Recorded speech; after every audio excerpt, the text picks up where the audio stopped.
welcome to Hey! welcome to episode 5 of the Pop Shop podcast. I realise episode 5 might sound a bit confusing because I know we've got like 13. that's so distracting. If you're an audio listener, you're missing out this week. That's all I'm going to say. Back in New webcam. 2000, baby. Chris has dug out. So we'll get to Chris's webcam saga. So this is episode 5 of the Pop Shop podcast. It's not the 5th episode to go up. We've got 13, 14 episodes in the channel. But last week we were off because people were busy, people weren't well, different things. We're back this week to talk about stuff that's went down, including the new Thor trailer and a new Star Wars game. But we'll get there. The saga, yes, Christopher. Hi, we've got Chris with us today. How you doing, Chris? I'm Dan. This is Chris. This is a horrible intro. This is like we're like awkward. Don't know each other. This is what happens when we get left ourselves, Chris. That's what this is. Exactly. I used my full name. That was even worse. You were like Christopher's over here. Like, what the fuck? Right, so but yeah, the guy with the weird black bars on the other side, he looks like he's from a decade ago. That's Chris. And the beautiful man in green is Dan. There is a bit of a saga to why Chris is looking like this today. As gorgeous as ever. So let me just sort of recollect everything that's happened, because it is quite an up and down story. It's quite emotional, I think. It's got its highs and lows. It does have its highs and lows, ups and downs, as all good stories should. Yeah. So when we were doing this podcast and you came on the podcast, you were like, what webcam do you have? Because it's decent and it was fairly cheap. And I was like, it's the Releno. I'll give them a shout out if you want to sponsor us. It was the Releno. It was like 40 quid on Amazon. No bother, I'll get one of them. And it lasted you like, 4 weeks? And then it made me insanely paranoid. And then it infected my webcam. My webcam started cutting out like after recording with you. I was like, what's going on? The COVID disease of my webcam virus. And then you found last week, or the last time we recorded, you found like a £10 one on Amazon that had the weird fisheye lens. They give you weird gangly. That was brilliant. Now it's got like black bars. Now you've got no arms. Now it's just cut off your arms. Exactly. Now we've got a 2005 Logitech that you had to find an old driver for and set up the last. We were out to record about an hour ago. Full disclosure, peek behind the curtain. It's like an hour out of recording time. But anyway, there you go. Mate, that's see if we got the logo. You know when you see a box like that, that's a touch of class. They don't make them like that anymore. I'm not. That's still got it's like even the bargain that would even get into the bargain bit at PC World. Right. No, it wouldn't it? That probably cost about 40 quid. Mate, back in the day, they were 300 quid. Like, remember when webcams came out, they were mental expensive. Anyway, but yeah. Right, sorry, pop culture. Cancel the first 10 minutes. Exactly. Yeah, we're going to try and have some structure. I know that it's not like us, especially the way we've went so far. We're just fly by the seat of our pants, make it up as we go. But listen, that's part of the charm. That's it. Yeah, that's at least that's my excuse for putting in no effort. We've not got the Irishman and we've not got the other half Italian, so we're like just two Scottish guys. But we'll get there. Running there. On you go. Right, would you like me to lead with the first news story of the week? Yes, on you go. So, Christopher, how would you feel if I sat you down and I says, you've been playing video games all your life. You I wouldn't say you're not like a hardcore sweaty gamer, but you enjoy a good video game, right? I'm sweaty, but you're sweaty for different reasons, mate. Exactly. The nerves. Yeah, I would agree with that. I would agree. Right. So you've been playing games all your days. What if all of a sudden some company came in and went, here, you're going to watch adverts to play these games, even though you've bought the game at full price, presumably. Mm-hmm. Here we go. We're going to make you watch an advert. What's your first take? When you hear my first take is like, I kind of get that with Spotify because I'm a cheap bastard, so I don't pay for the Spotify. Every 30 minutes you have to watch an advert. Yeah. But I can't imagine that in an actual game. Is it only in online or is it in like story games? I can't imagine like you're playing like God of War and then L'Oreal advert for hair comes in. Right, this is a very good point you're making, no, genuinely, because first of all, let's talk about the Spotify thing. You mentioned that, right, and people do put up with that. People, and YouTube as well, people put up adverts on YouTube. Exactly, yeah.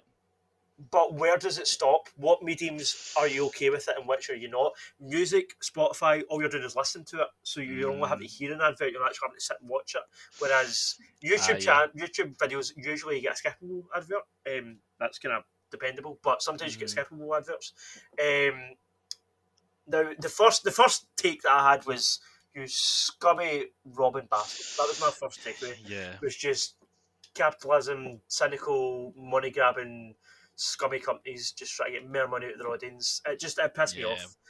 And I hate adverts. Like, see the age of streaming, I've just got no time for adverts.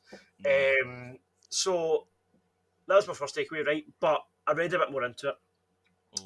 What they've said, now this is what they've said, so take it with a grain of salt. These companies will lie to get more money out of you, remember that, right? But this is what they said, right, as of now.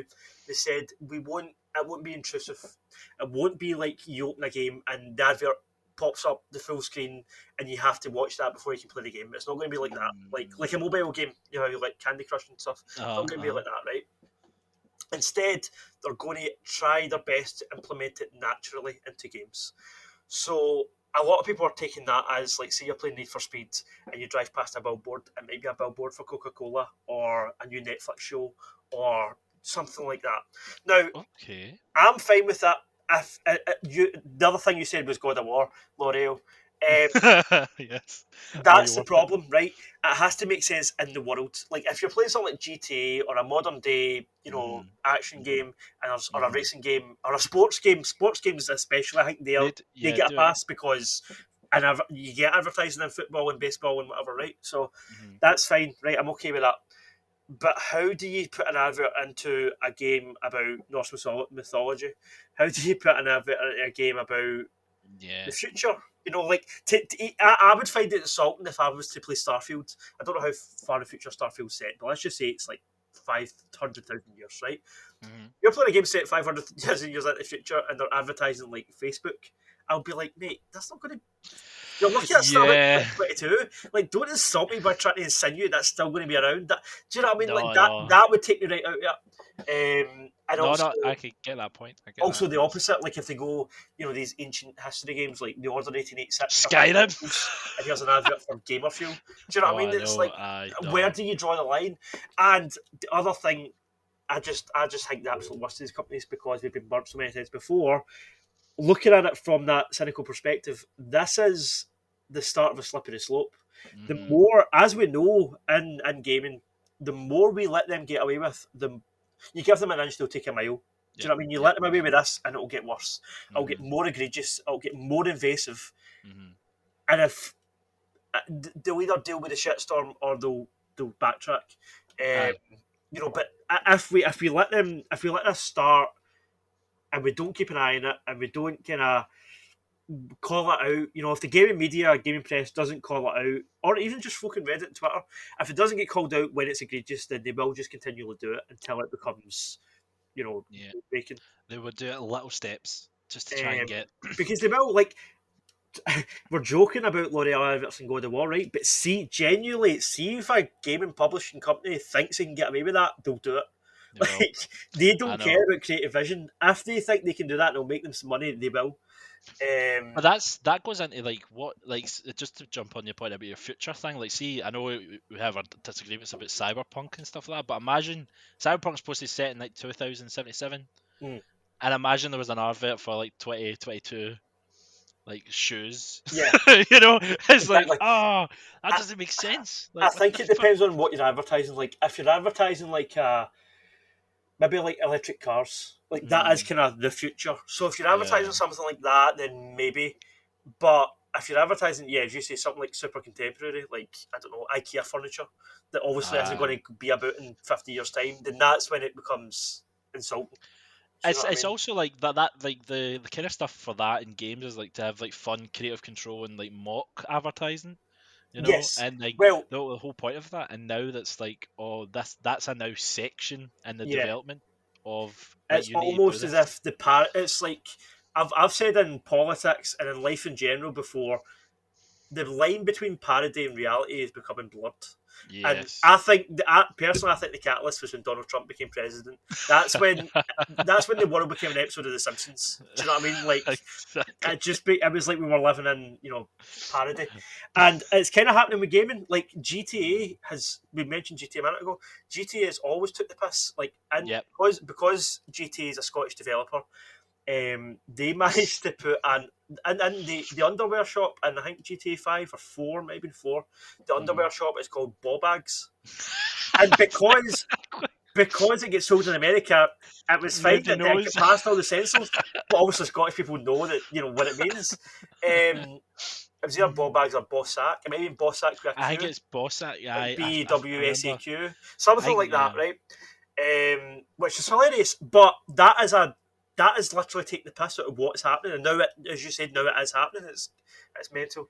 I don't know. I mean, my main try to put a positive spin on it, right? I've been writing certain opinion pieces this week about exclusivity and about companies owning other companies and stuff, and quite a lot of those I've mentioned things like how certain games wouldn't have got made, even though things like exclusivity isn't great. It does lead to some great art being made.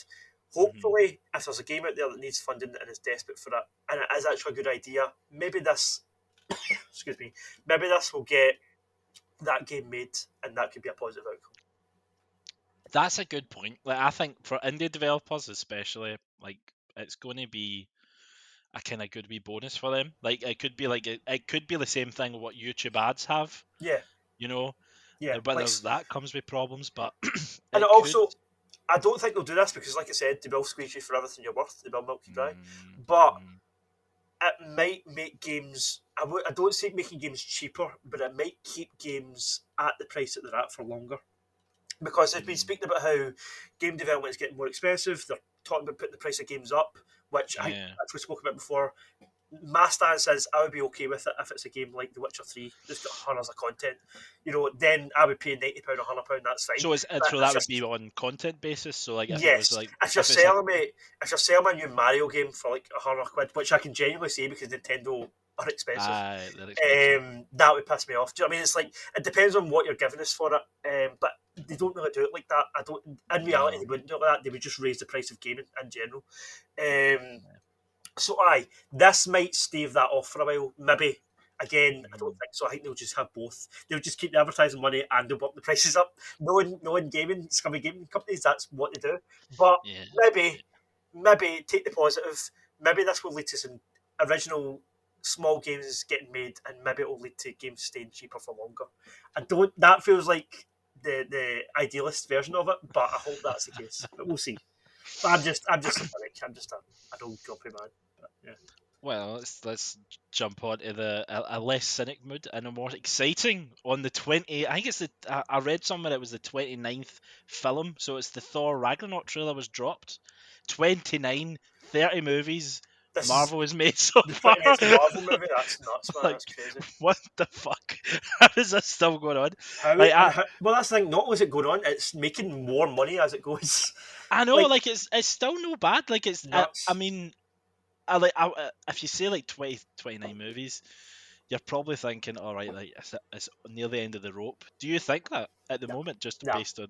No, do you I think it's fine? think I think as long as these movies still making money, as long as these Marvel movies still make money, they'll outlive us. We'll be dead. We'll be Like they'll gone. still be making Uh, them, unless all of a sudden something changes and they stop making money. Then they'll end it. mm, But that would be the only way. And again, being cynical, what they would probably do is, oh shit, these movies aren't making as much money anymore. Let's end it, and then they do an ending, and then oh wait, we made shit tons of money, people are interested again. Let's make a spin off. Let's keep going. Do you know what I mean? Just I don't aye. know. I don't see it ever stopping, but I might be wrong. Have Um, you watched the trailer so far? I Did you have watch it? yes, yeah, I watched Like, the trailer. what do you think? Like, the way I got it was kind of like they're like either running out of like Thor material, and that's why they're bringing in kind of the Guardians of the Galaxy, Uh or huh. they're either doing like a Lethal Weapon thing with Cog and Thor, like buddy cop kind of Yeah, thing. yeah.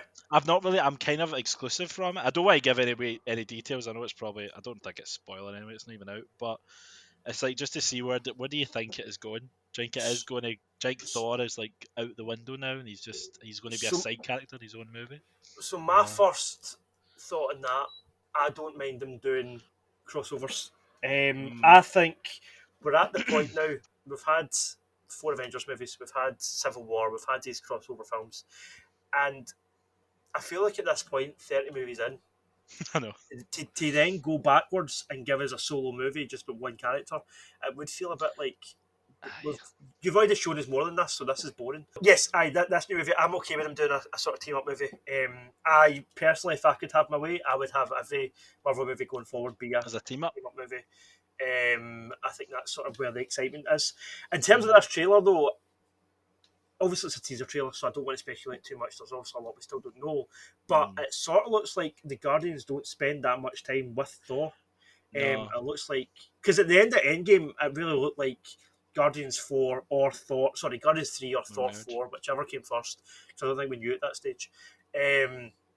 Would be about Thor and the Guardians going to find Gamora, because at the end of the movie, it's obviously at the end game, it's a different Gamora. She's for a different timeline, but she kind of disappears. I thought that's what this movie would be the search for that. But then it wouldn't make sense to make a Thor movie about the search for Gamora. That would be a bit strange. But it looks like they've just kind of went, the Guardians are at the start because that's where we left Thor, and then go away, and it's a Thor movie. And I was like, okay, I thought they might do more with it. I might be wrong. As I said, it's a teaser trailer, so there's still more to do. But what did you think? I really liked it. Like there's parts in it that I can see that I don't really know the references to the comics and that, but he's like kind of a cowboy, biker kind of outfit going on. But there's also he's got like a gold, like his old Thor outfit. It's like in gold and shiny. So I'm thinking maybe there must be a redemption or something like that. Or is that another Thor? No, wait. Broken Do you mean the Thor at the start that you see running? Let's see. Not either. Because you see the classic costume at the start. I think it's just going to be a montage. I think it's just going to be a Taika Waititi sort of montage to his childhood type thing that he does, to sort of give the movie a bit of heart. But I think what you were saying about the biker look in the comic, he does become a Ravager, which is like the gang in Guardians, like the Yondu and stuff. So Thor does become a Ravager, which I think is what this is, because it's the same exact same look for the comic. It's interesting though. I don't know. I found it strange how the trailer started with saying back to the Guardians, and then he kind of buries his axe, and it's as if he's just meditating and trying to find himself. And it kind of feels like, is this movie, are they trying to do a sort of soft reboot and just have Thor kind of start afresh, because he's been fat and you see him working out and losing the weight again? And is this just like going to be like Thor 1 but done better because it's Taika? I don't know. Because you see him having all these mad adventures in a quick montage, and then we cut to the stuff at the end with Jane Foster Thor, which again, I don't know much about Jane Foster Thor in the comic. So I'll be interested, and I quite look forward to finding out how she becomes Thor and how it's decided that she's worthy of it. And is that actually Natalie Portman? Like got built. She's got built for Natalie this. Portman. Yeah, I sent there's a photo I sent out in the chat actually. I saw that. It was Chadme instead of Padme. But yeah, I mean, fair play to her, man. She's clearly been hitting the gym because she's looking buff. So do you think like she's going to? I think see the fact that she's back and she's like really committed to the role. I think there's like more going to happen with her. It's not going to go away. That's the question. Do you think this is Thor's last movie? Do you think Thor will either be retired, Thor the character, or die? Or do you mean just the Thor like our No, Thor I mean Chris Hemsworth. Chris Hemsworth Thor.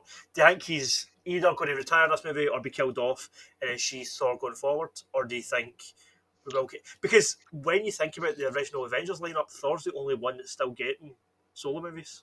Like Hawkeye's getting a TV series, but that's not a movie. Thor's the only one that's still getting movies. You could basically call back to like he's like, I don't think they'll kill him off, because I think they'll do something in the sense that he's like vague, he's a way to find himself, the way you said it. Like he goes away or something like that. He gives his hammer to the Natalie Portman character, or the new hammer to her, or something like that. He goes and finds something. That's my next question. So in Endgame, Mjolnir has been smashed. Mjolnir gets smashed by Hela and Ragnarok. Yes. And then in Endgame, he goes back to 2014 Dark World and he gets that hammer. And that's the hammer that Cap lifts when he's fighting Thanos. And then at the end, when Cap's taking the stones back, he also takes the hammer. So how is there a hammer back in this timeline? And when you see it, if you pause it, when you see the hammer flying through the air, It's you can see the cracked. cracks on it, so it looks like it's been repaired. Do you think so? It could be in a sense that he stole it or something like that from his world. I don't know. That's completely weird. I don't know. Don't really know anything about Marvel. I'm a DC guy, so I'm just kind of Do you know what it might be? Actually, I've just thought Peter Dinklage's character in Infinity War was like the forger guy. He made the axe, so I guess he possibly could repair Mjolnir. That might be it. But like it's I think back to a question about is it the last film? I think it might be the last of the original kind of Avengers. Like I know Hawkeye's got a TV series, but I don't think is he getting a second one? I don't know. It's not been confirmed. I don't think. No. But like what is there any big from the original six? I think they're all kind of done. I think there's only Thor that's alive. Cap's old. Well, we are getting another Captain America movie, but not with that version. Aye, we're getting one with Anthony Mackie. So, original Cap's old or dead, possibly. Natasha's dead. Tony's dead. Hulk is just going to turn up in other people's movies. Like Thor, yeah. Well, the rumor I heard was Deadpool. Apparently, he's going to be in whenever Marvel. Oh, so he's going to bring Deadpool in. Apparently, that I don't know if that's true, but that's the rumor I heard. That's interesting. That's kind of weird, as you said, things like Ragnarok, and I think he'll also be in the She-Hulk TV show. Like Hulk's just going to show up shit like that. He's not actually going to, I don't think, get another movie. So it's just Thor. Iron Man's dead, so yeah. Well, we don't know that you could. I mean, do you think they would just back on that? Do you think they would like revive like an old cast at one point, like get like all the original six back somehow? I don't know. Again, for Doctor Strange, like I don't know. They might do something like that in the multiverse, but I kind of feel like it would undo. Like Endgame's not old enough to be undone yet, if that makes sense. Like you're still feeling the effects of that sacrifice at the end of Endgame, so to just bring Downey Jr. back in a multiverse, it would just feel. Do you know what I mean? It'd be like, well, what's the point in killing him then? Like, I don't know. I think we need longer to. I think what I was saying earlier about you're saying, will these movies continue? 10 years down the road, if these movies are getting stale and people aren't buying tickets, then absolutely they'll bring them all back. They'll bring them back. But it won't be for the right reasons. It'll be. It'll be for greed. Yeah, it'll be for greed. I don't see even like that. Like I was like set films on like Robert Downey Jr. on the Oppenheimer movie, and you can see him like he's got grey hair and he's probably died, but you can see he's getting old. Oh no! I think that's his real hair. I think I think obviously that's what I said to Courtney. Courtney was like, "Oh, he's looking so old," and I was like, "He is getting old." He is old. Forget that for years he was playing younger as Iron Man. Like everybody saw him as Iron Man, but that's because he was dyeing his hair and playing a younger character.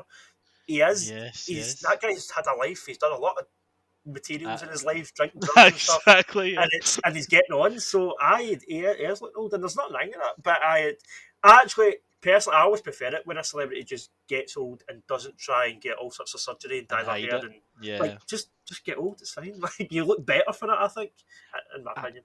I think like it could be interesting, like the old Avengers. Like I could imagine that in the next 10 years or something, they would come back and like Old Man Thor or something. Yeah. Old Man Thor. Well, no, Thor would just probably be. Yeah, because he's immortal again. He'll be just himself. He just lives longer. Gorgeous self. Yeah, I don't know, but. Aye, the trailer in general looks good. I'm looking forward to it because it's Taika. Sweet Child of Mine was a good song to use for the teaser. I like the fact that page, that shot where the big creature's lying dead and him and Korg are standing looking at it, that's exactly ripped from a comic. Like the exact same page. Yeah, there's a page that just looks the exact same as that. Like a spread? I don't know. I think Thor's maybe standing by himself in the comic, whereas in the movie it's the two of them, but it's that angle with the creature lying in the background and they two standing on the mountain that's ripped right for the comic. So I always like when they do stuff like that. But I'm looking forward to it. I'll see it. Because it's not. It'll be like a kind of same length as the previous ones.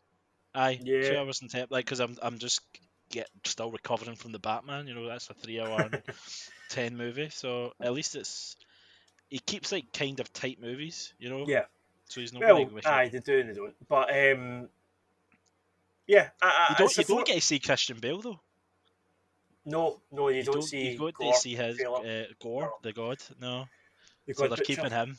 They're keeping him under wraps. They have. Well, there's a toy leak. There's a toy. We spoke about it the other week, but it's basically just Christian Bale with his head shaved and his face painted white. But whereas in the Hopefully, comic, he looks more kind of demon. He's got like no nose and he's got sharp teeth, and he's more of a creature, less human like. But I wonder in the movie if he might become that. Like he might start off just looking like Christian Bale with a shaved head, and then maybe as he becomes more evil, he might like mutate or something. I don't know. But yeah, we'll see. I'm looking forward to it. It's out in July, so it's out pretty soon. Because people were like making a big deal of the fact that this is the least amount of time between a trailer and a being release. dropped and a movie coming out. But I wish they would do that more often. I hate seeing a trailer like a year before. It gets you more excited, you know.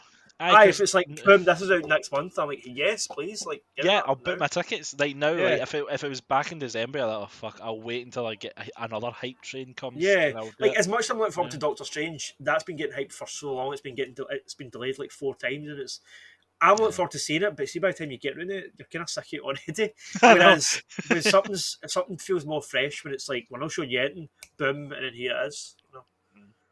But yeah, there you go. right. Let's go into some more exciting news. Yes, this is genuinely exciting news, at least for me. Do you remember something called Star Wars 1313? I was going to bring that up. Yep. So, Star Wars 13. For those that don't know, Star Wars 1313 got announced, I want to say like... Was it LucasArts? LucasArts? Yep. Yep. LucasArts, and it was like 2013, this Star Wars game that was made by Amy Hennig, who was behind Uncharted.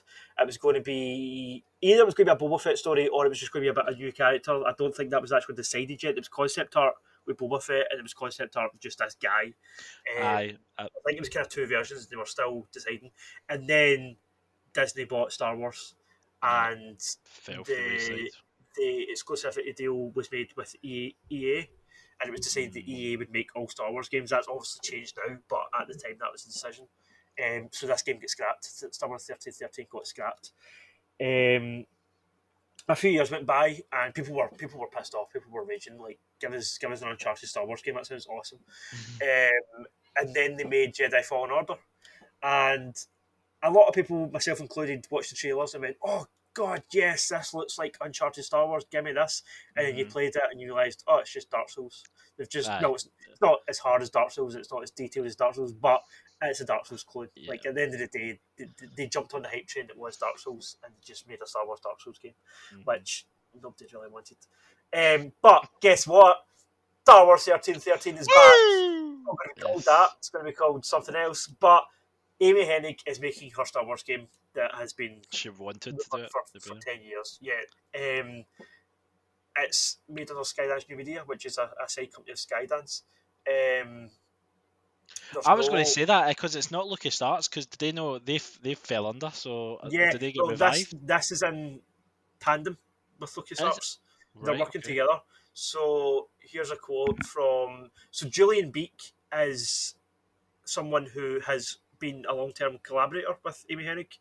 And Julian Beak made a statement saying that we couldn't be happier to be working on this project with Lucasfilm Games. We look forward to taking fans on an epic journey within this Star Wars action-adventure title. So yeah, super exciting. But see, to be honest, like she's that was back in 2013. So they've got that whole experience. They've probably got the original story. They've got 10 years of gap of working on other games, and they could definitely like update the script and stuff like that. Or they could just, if the script was great. Well, Amy Hennig's actually been screwed over a few times because that happened with Star Wars 1313, and then she worked for Naughty Dog for a number of years. That's where she made the Uncharted games. She did the first 3, made this iconic franchise. She also did that, remember Legacy of Kain, the vampire game in PS2? Again, solid game. And then she started work on Uncharted 4, and for some reason, nobody really knows the reason, she was pushed off the project. And Neil Druckmann, who is famous for ruining The Last of Us, came in and he took over, him and Bruce Straley, who, off of the back of the success of the first Last of Us game, they took over Uncharted 4. And Nolan North actually revealed recently that none of what Amy Hennig did was kept. Like, originally it was thought that she started it and then they finished it. Apparently it was like a total rewrite. They came in and they scrapped everything, they started again. The only thing that they kept was the idea of Nate's brother, Sam, that was going to be in the original script, but like the character of Nadine, she was added in. The villain Rafe, he was added in. Like none of that was there. Oh shit! Well, you're making it sound worse than it was. Shit. And I was also, none of the actual set pieces which made Uncharted great were in it either. I mean, the best part of that game's hanging off the back of a jeep. Like you've got other games where you're flying at a plane and a train and a cruise ship, but this one it's a jeep. What? I know. Are you positive, or what do you think? On this game? No, I on the return of Star Wars 1313. Absolutely. I'm buzzing, man. I can't wait. Jinx. No, I've but been just wanting based this. on what you were saying about Amy Hennig, it's a good No, thing. but that's what I'm saying. No, but Amy Hennig was the genius that did good set pieces and actually created iconic Oh, moments right, in games. okay. It was Right, her that okay. was elbowed out, and then it got shit after that. Uncharted 4 is not shit. It's just not as good as the other ones. Yes, so I'm very excited for this. I've been longing for an Uncharted Star Wars game for a long time. The other interesting part of it is how many Star Wars games we're getting. It's kind of insane. It We're getting Fallen Order. We mentioned Fallen Order. We're getting a sequel, right? We're getting Fallen Order 2. We're getting Knights of the Old Republic remake. There's a Lego Star Wars game that's just came out. Skywalker one, yeah. There's Star Wars Eclipse, which is the Quantic Dream one. Yeah, that's going to we need to get an update on that at some point because it's not even. Well, we've got a trailer for it. We've had I know, a but CG like trailer. is it? Do you think that is how far you'll get with that? Is it not? I think we. Because it did say 2023 or 24 or something. Yeah, I think we will see more later in the year for it, but I don't think it'll. I don't know, maybe gameplay, it might still be just a CG trailer. The other one is a game from Ubisoft, the Star Wars game. Oh. And there's another company, I want to say Supermassive. But yeah, there's at least another Star Wars game being made. But yeah, there's tons of them coming out, and thankfully they're not all EA, so that's good. I think that's one of the good things because it's. I am an advocate of the Battlefield 2. Like, see the Star Wars Battlefield games. I loved them. Like even EA done them. I still liked them. They brought me back into the Clone Wars and stuff like I like that. the elements of them. Yep. But like the story needed work. Like the stories were awful. It was really just the multiplayer. So the good thing is, I'm guessing most of these will be single players, probably detailed stories. If we're bringing in Amy Hennings from Uncharted, it's going to be some sort of foundation. This will be a single player action adventure game, and also Knights of the Old Republic will be the same, and Star Wars Eclipse, because it's probably going to be the same. It will just be like Destroy Become Human. Yeah, it will just be the same. The only one that might not be is Ubisoft. Theirs might be like more online based. I don't know. But yeah, is there anything on that? Is it just like they've announced that they'll be working with them? Just to make a Star Wars game. That's all. But Amy Hennig's studio, Skydash New Media, they are not only working on a Star Wars game, they're also working on a Marvel game. That was announced a couple of months ago.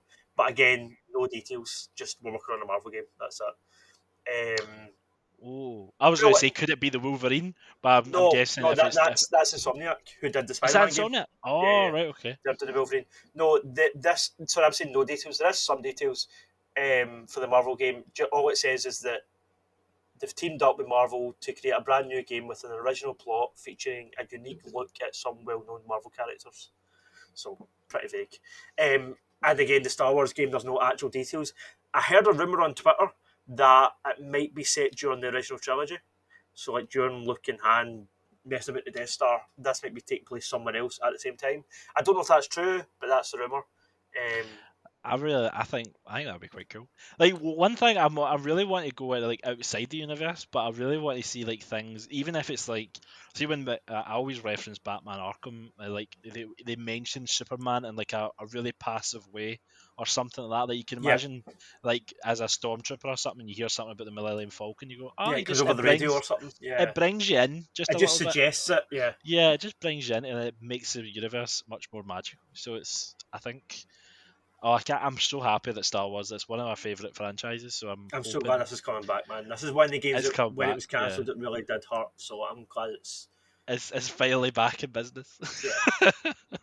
I mean, I just looked up the Ubisoft one. It literally just says the Star Wars project. Aye, that's it. I know. Mental. They're very secretive. Oh man. But do you want to do a list of news, Chris? I'll bring us back to the horrible business side I, of I, I hope you streaming. enjoyed that positivity there, because that's the last of it. That's just the last of it. No, Netflix is slashing their animation department because of subscriber drop. Is that right? So it's like 10. So, Is it because of the multiple accounts thing? Is this all because of this? Like so it's all it's came into just it. pure snowballed. A snowball effect. It's becoming that's why I wanted to include it, because I think it's becoming a bit toxic, to be honest.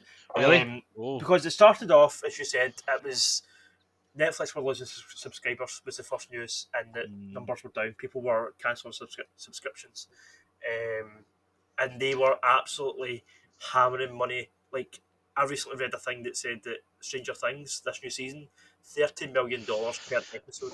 I don't understand that. Like, how the Crazy. fuck? They're like, I So mean, no offense, they're like kid actors, but they're probably a wee bit adult. it's a big show, and I do enjoy Stranger Things, but no 30. it just doesn't make any business sense. Like, you don't need to spend that to make a great show. Look at other low budget shows that are amazing. Do you know what I mean? You don't need to do that. I just think it's a shame that that's having a knock on effect on other people's work. In this scenario, like, so that happened, right? The subscriber drop happened. I don't know why. There's no actual definitive reasons. There's a few different theories on why so many people have dropped off. Then they had basically a crisis meeting. Netflix obviously panicked because I think they're hemorrhaging money on all these shows. Thousands of subscribers are like, shit, we need to do something. So they had this meeting, and they decided that there would be different tiers of Netflix. So, like, I think they're doing a thing where it's like a basic tier, a premium tier, and then something else. Like, I don't know if you're going to get more shows, less shows, adverts. I was going to say, I heard something about adverts. Like, they were going to introduce that as like the basic one. I think I'm going to do the thing. That's correct. I think that's the basic version. So, like, Amazon Prime, like, even though I think it's ridiculous that you pay for Amazon Prime and you still it's a skippable advert, but they still hit you an advert at the start. I'm like, I'm paying for something here. I shouldn't have to watch an advert. It goes back to what we were talking before with the games. I don't mind like a mobile game that you download for free. I don't mind watching an advert, right? That's or YouTube for free, or Spotify for free. That's fine. See, if you've bought something, that should be it. Why watch adverts on something that we've already paid for? Even if it's a skippable one, like, I'm sure. Even it's the principle of the thing. I've not really looked in Amazon a couple. I've looked at a couple times, but I'm. Is it certain like it's only one, or is there ones in the middle? No, it's just the one at the start. No. Sometimes it's more than one. So I've noticed that sometimes it'll be one skippable one. Sometimes it'll be two skippable ones, but sometimes it'll be one that you can't skip for like 30 seconds, and that's only for an Amazon show. So, like, Amazon Prime exclusive, watch 30 seconds and then you can skip it. So, and they don't do that for, like, I don't know, like hair care or whatever they're advertising, like something else, like a product, but they'll do it for their own shows.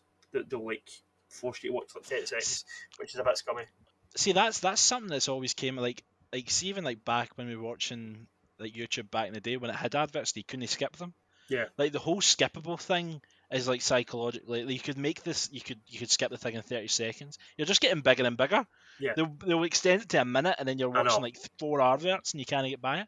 I know. You know, it's going to go fucking mayhem. But again, back to Netflix. Yeah, so they had this crisis meeting, right? They decided they're putting adverts in. They are cracking down on password sharing. So apparently, multiple account, you'll have to pay more if you've got 12 different devices signed in or whatever, or you'll get an email basically saying, like, I don't know, like, this device is registered at a different address. Do you live there? Yeah. And if you put no, then they'll cancel. So, like, they're cracking down on all that sort of thing. And I know they're saying that they're cancelling shows before they're even, like, Netflix are famous for cancelling shows after like one season. Yeah. Now they're cancelling shows before they're even started. Basically, they're saying, like, animated shows don't do well enough, like, numbers wise. So we're not going to even animated shows that have already started development that are being made just now have been cancelled because It better not be that I love love robot thing. No, Love, Death and That Robots got a loved trailer. it. The season Aye. 3 of that is happening. Aye, Well, but the trailer's not safe. They could cancel it. Love. You know what I mean? I don't see that because I think Love, Death and Robots is really like high budget, high production. I think this is more like like the Castlevania series, like smaller Aye. shows. I think that's who's going to get cancelled. And I don't watch any of those shows, so I don't care on a personal level. But I think it's just shit for the people that made them.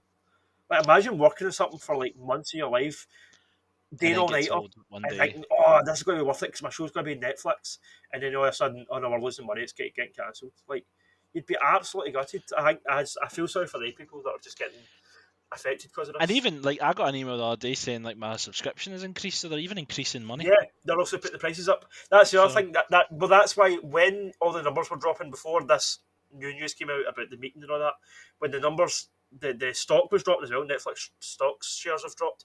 When that was happening, somebody commented saying, "Well, they're putting their prices up and they're not giving us any new shows. So obviously it's going to happen like that. Do you know what I mean? Obviously it's going to have a negative effect. Like the only decent things yeah, that have dropped Netflix this year have been like Bridgerton season 2. It's like who gives a shit? Do you know I what I mean? know, It's, I know. Better It's Call yeah. Saul has just started, so that's fair enough. And Russian Doll season 2 has just came on, which I'm looking forward to. There is still things that I will watch on Netflix, but I don't know. I think obviously Stranger Things is like their big kind of money maker, and they're kind of relying on that. But Do you I don't think know, they're man. feeling the burn of like all these like because Netflix was kind of just a dominant guy that took everything at one point. I Now they're think feeling the burn like I think they're maybe they're not juggling safe. too much. I think they've got a bit too much on their plate and they're panicking. Because Disney, like I'm always usually against Disney, but like just they're probably wrapping up now and buying everything. Like that, like five, like I think it's 5 star. That was kind of shite when it first began. Now it's got great films on it. It's got Yeah, Predator that I yeah. found out recently. I was like, I know it's yes, so weird. That's on Disney, isn't it? exactly. So weird.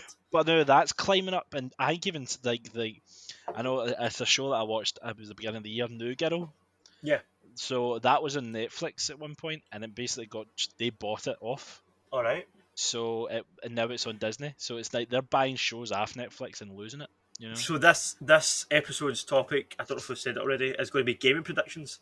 But here's a prediction just now. Not gaming. I No, bet you that maybe not this year. Maybe do not not this year. say do not say Disney's going to buy. Disney's going to buy Netflix the next 2 years. Saying it now, calling it now. By what year are we on? 2022. 22, By right, 2025. right. So I'm getting married in September 2023. Mm-hmm. So see, by the time I get married, I bet you Netflix has been bought by Disney. They've either been in the conversations at that stage. Bet you they have, because the whole like argument was, oh, Netflix are too big. Netflix, as you're saying, were the first. They were the first kid in the block. Like, nah, Disney will Nothing's buy going them. to happen. Mate, see, as soon as a company, we've seen it in gaming. As soon as a company is Exactly. doing bad, goes down in stocks and stuff, that's when somebody swoops in. I bet you if this, unless they can turn it around, and unless Netflix can do something miraculous, and all of a sudden they're making hundreds of money again, which I don't see, Disney are going to buy them. Do you think what would do you think they would do the same thing? I was going to say it could be Amazon that buys them, but maybe not. But do you Don't think they see would it. do the same thing that they would inquire elements like Fox into 5 star, or do you think they would leave Netflix as it is, so they would get 2 revenue streams? I, No, would I that be think a dick move? that would I think you would just have like, so see what you're saying about the 5 star thing, what's called, or five, whatever it is. Aye, You would just have like, say when you go to Disney Plus, you've got like Disney, Marvel, Pixar, like you've got all the different categories. One aye. of them would just be Netflix. I think that would just be on Oh. there. You would still need to open the Disney Plus app to go into Netflix. Do And you know do what I mean? you think it would open up in the Netflix app? When, when, Like, when you open Netflix, it probably would come up with the end and the all that. end. Aye, but to get there, you would need to go through Disney Plus. They wouldn't leave it as it is, because I think that would split the audience. That would confuse people. Put it all in one place, but just keep it integrated in the app. I think that's how they would do it. Gee, well, that's going to be hard, though, isn't it? Because then that means you're going to be at least paying 25 quid or something. It's I mean, happening. you'll probably get everything. Like you've got Disney and It's stuff, but so one of the articles I was mentioning, the articles I wrote this week. I'll just plug one of them now. One of them was about gaming companies acquiring other gaming companies. I'll link it below, and it was about how consolidation is the future of gaming, and it seems like it's just the future of media. because Disney are buying everybody. So, aye, Mm. TV and movies might go the same way. I'm really kind of scared about that now because it was like I never really got into Netflix until like the late elements of it, Yeah. and I was like using them at like other people's accounts and stuff like that. So now I'm kind of feeling the burn of like, well, I want to actually buy proper Well, accounts now, like yeah. pay £15 a month. So it's going to The be only thing we pay for Amazon Prime. That's uh, mostly, to be honest, that's mostly to do with the deliveries, but deliveries, right? But you the get TV that as stuff's a well. bonus. So we pay that, and we also pay for Apple Music, but that's just her. I don't know use that. Couldn't use that. Oh, you pay for But that? Oh, Spotify all the way. those are the two. Free. No, I use YouTube Music. Oh, Um, those are the two that we pay for. So yeah, Netflix we are using somebody else's password, and Disney Plus we're also using somebody else's password. So make it crack down on. no, but it's that. I mean, they've been saying that for years, but see, because I of this know. whole crisis stuff, that's going to make it even. Is it became under new management or something like that? I don't. But that's the thing. Like, I why don't has that know. happened so I quickly? don't know what they're hoping to achieve by threatening the audience. It's like I you're know. using to look out. We're going to come to your door and get you to cough Just get up. your And bags it's out. like, how are you? Are you trying to get people back on your side by threatening them? Like, what? How do you think this works, mate? No, Like, no, it's not gonna. It's not gonna go you're down lucky to well. still be in business. Like, who are you I know. threatening, mate? Literally there's a million other streaming sites out there. So see if we're going to start being dicks about it, then people will just jump ship. Because I think that's what the whole thing. I don't really know 100%, but I think that's what the whole thing with New Girl was. They weren't going to give like they weren't going to update the contract or renew it, giving them the same amount of money for the license. And Right. Disney were like, "I will give you what you want," and then it just jumped ship. So that is going to be the next thing. If the person is what like see Seinfeld or like Friends, Uh-huh. I don't know if they're on, if Friends is still on On Netflix. Netflix, I think it is. Last time I checked, it was. But like if they don't get the ones like the requirements that they want or anything like that, they're going to jump ship. Yeah. You know, they've got like Hulu and all that crap, but like it is going to be either going to be the big competitors of Amazon or like the three big wheelers are Amazon, Netflix, From Disney. and Disney. They're the three main things. Apple TV like to think that they're important, but they're Well, Apple fuck. like every time I open up my iPad, it always comes up like, "Oh, you want to watch something on Apple well, TV?" we have that. Oh, do you? Is Don't it pay good? for it. No.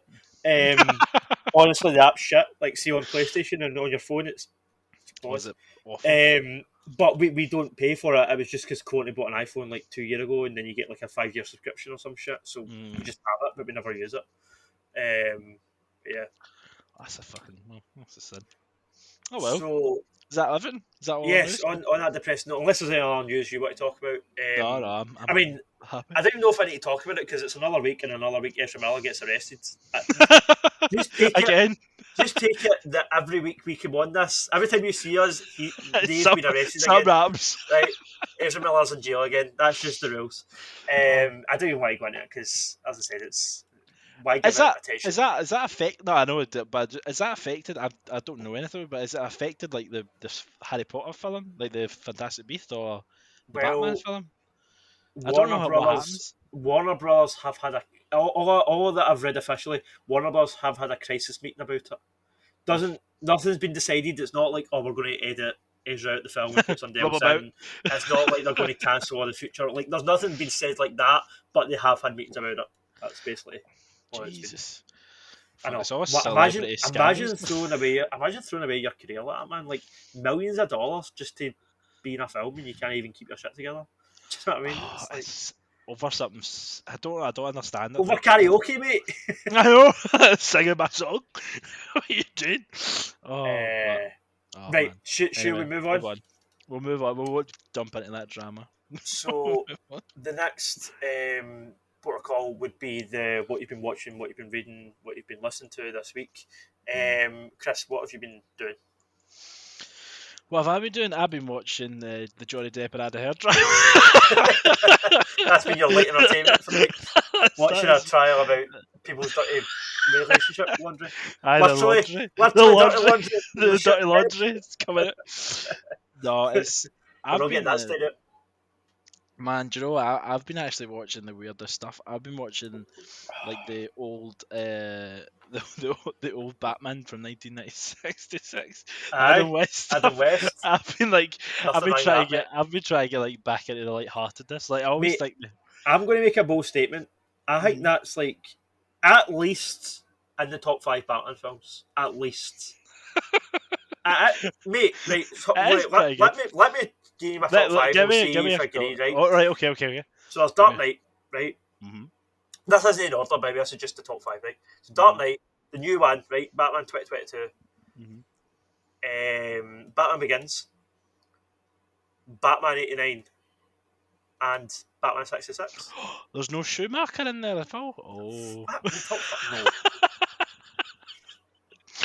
George Clooney, he tried.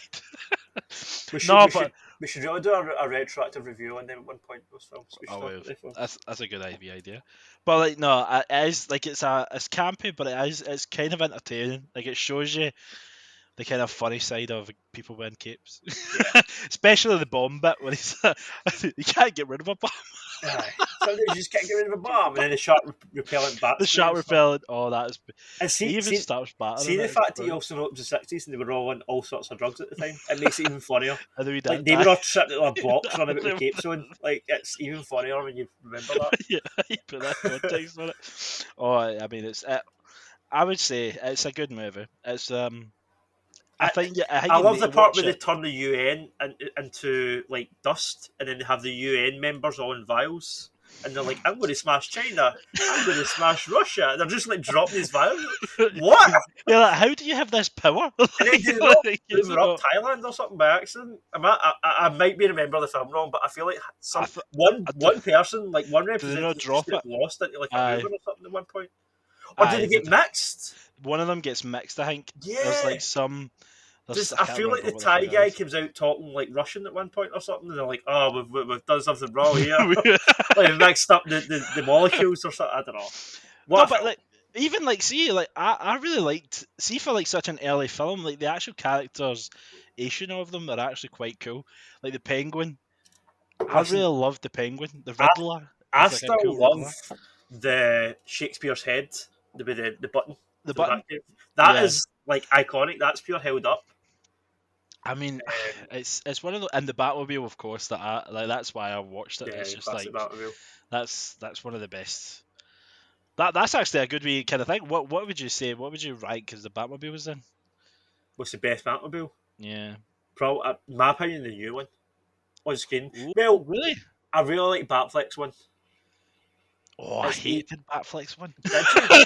I thought No, I liked it. it had guns on it, so I was like, oh, that's totally against. That's no right. I like the new one because it just looks like a muscle car with a big engine in the back, and I like Batfleck's Mm, one because that's the opposite. That's like Iron Man, pure tech savvy. I Like Texas. I was never a fan of the Tumbler. I hate the Tumbler. Just a big dumb tank. Like I shit. was like, for me, it's always going to be the Button one. Like, I don't know why. Tim Button, If you're for talking about what practical one, reasons, yeah, it's not if going to you're work. talking about what But one you want as a toy, then yes, oh they were yeah, the coolest toys because they had the big fins and stuff on them. But in reality, what to would you turn a want to like? corner, yes. What would you want to drive? It wouldn't be that one. No, no, no. It would be the Patterson's one. Yeah, it'd be At either. least you can turn. Yeah, No, but it's always that's always for stylistic reasons. That was definitely the best one. But I always thought like the Schumacher ones were always kind of fun as like more like cut like they have toys. like the glowing stuff in them, like the LED The like neon lights and and stuff stuff. like that. I'm Yeah, like, oh god. But it's always going to be either the Adam West one or the Batman '89. I think the tumblers really. I thought that it grew on me. It was like a disease. Like it never a just fan. rapid on like kind of increased its hold on me. But yeah, I've been watching the Batman '89. I might start watching the actual TV series just to Yeah, just to see what the just for the fuck. time's sake. Right. What Is about it? Is it? yourself? Oh. Have you been watching that? Okay, that's something else That's all I've been entirely. watching. That's really all I've been watching. I've not Fair had much dues. time. So I've been watching. I've been playing Arkham City. Talking about Batman. Really? I was Again? playing. I was playing Asylum, and I finished Asylum, Mm. and I've started City. I've not played that much of it to be honest. I've been really busy this week, but I've played like first 2 hours of it or something. Aye, still great, still holds up. What do you think? Like when I went back to it, like from Arkham Knight, when I went back to City, I felt it was awkward. But see, the Asylum, I thought that was brilliant. I just thought City was a wee bit. I feel like I've not played Knight since when did it come out? 2015.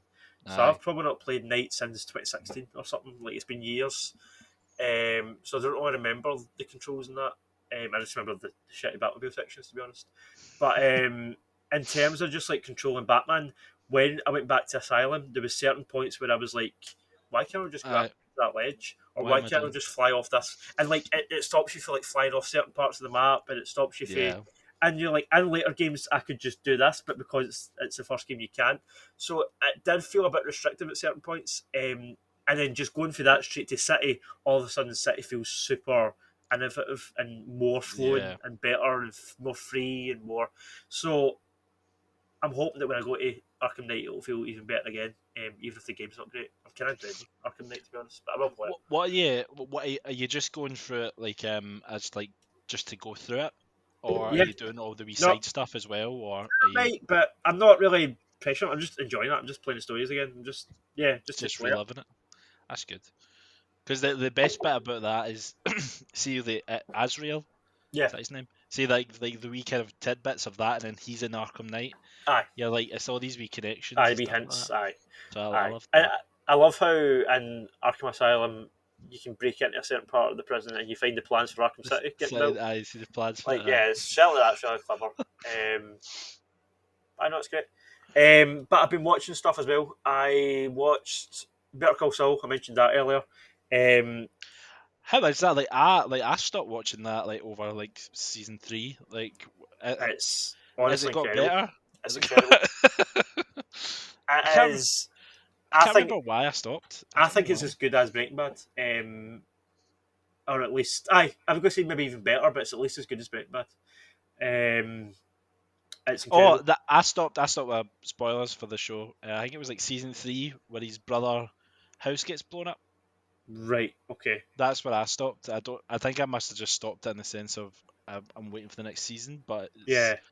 Honestly, see, to be honest, so Chuck's just spoilers. Chuck's just died. All right. No. I don't know. Right. Okay. Did he die in the house? When Chuck, I think he does. Yeah. That's fine. It's really dark, actually. I know. But honestly, and this isn't his fault. 'Cause I actually like that actor and enjoyed that character. But see, when Chuck isn't in the show anymore, it gets so good from then on. And I'm not saying it's because of him. I'm just using that as a bookmark. No. From that point on, the cartel gets more involved, and it's incredible.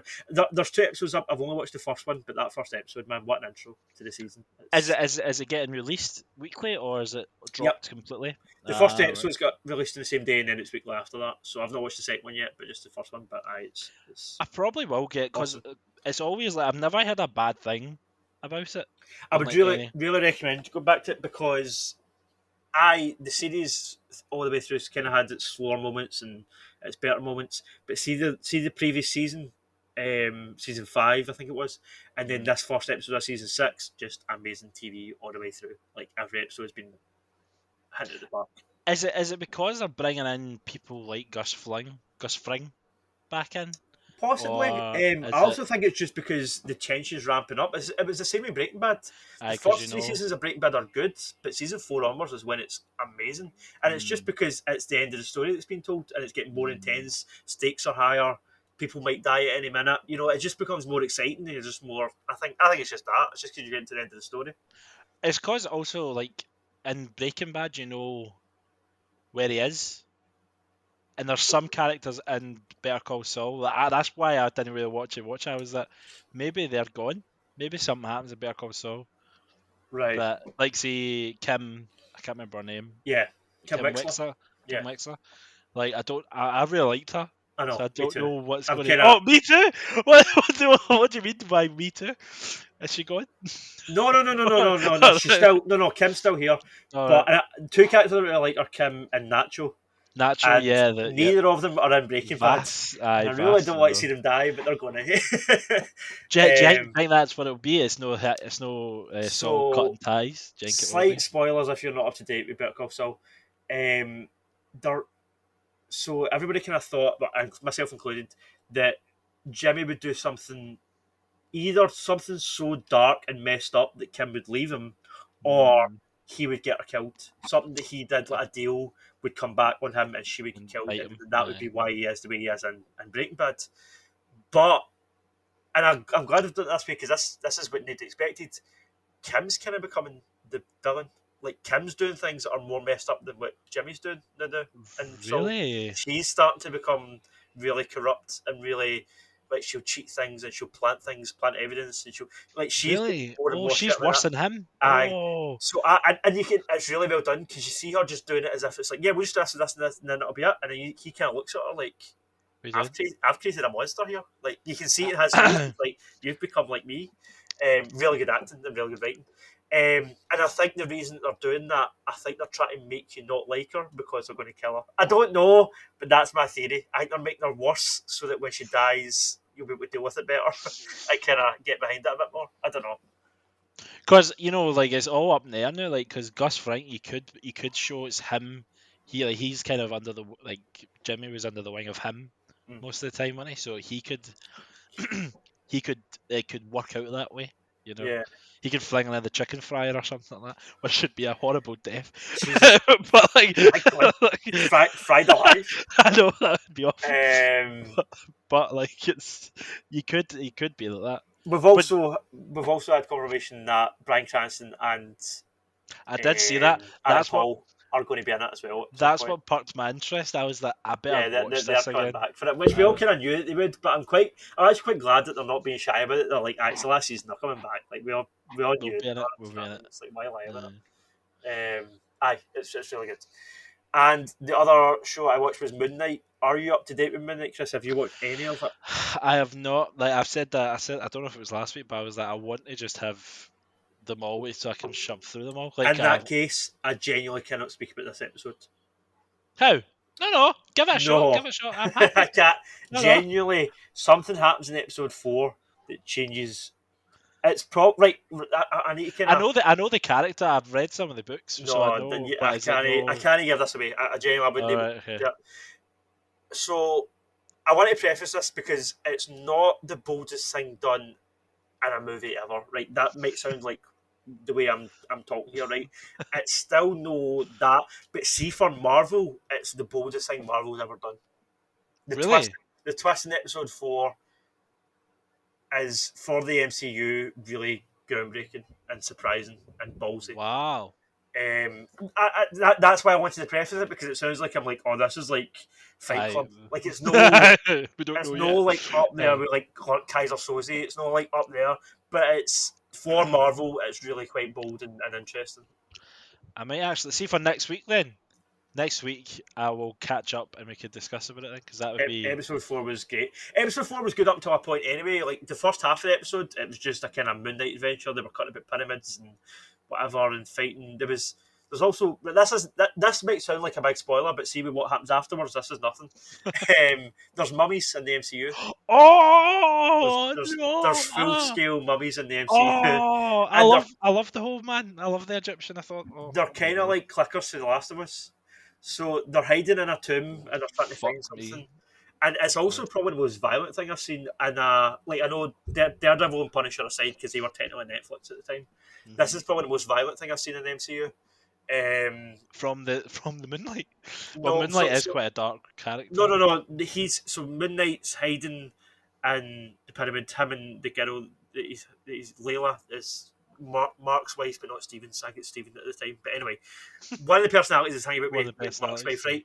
And they're trying to rob this tomb, and they're hearing this noise, and they're like, shit, we need to hide.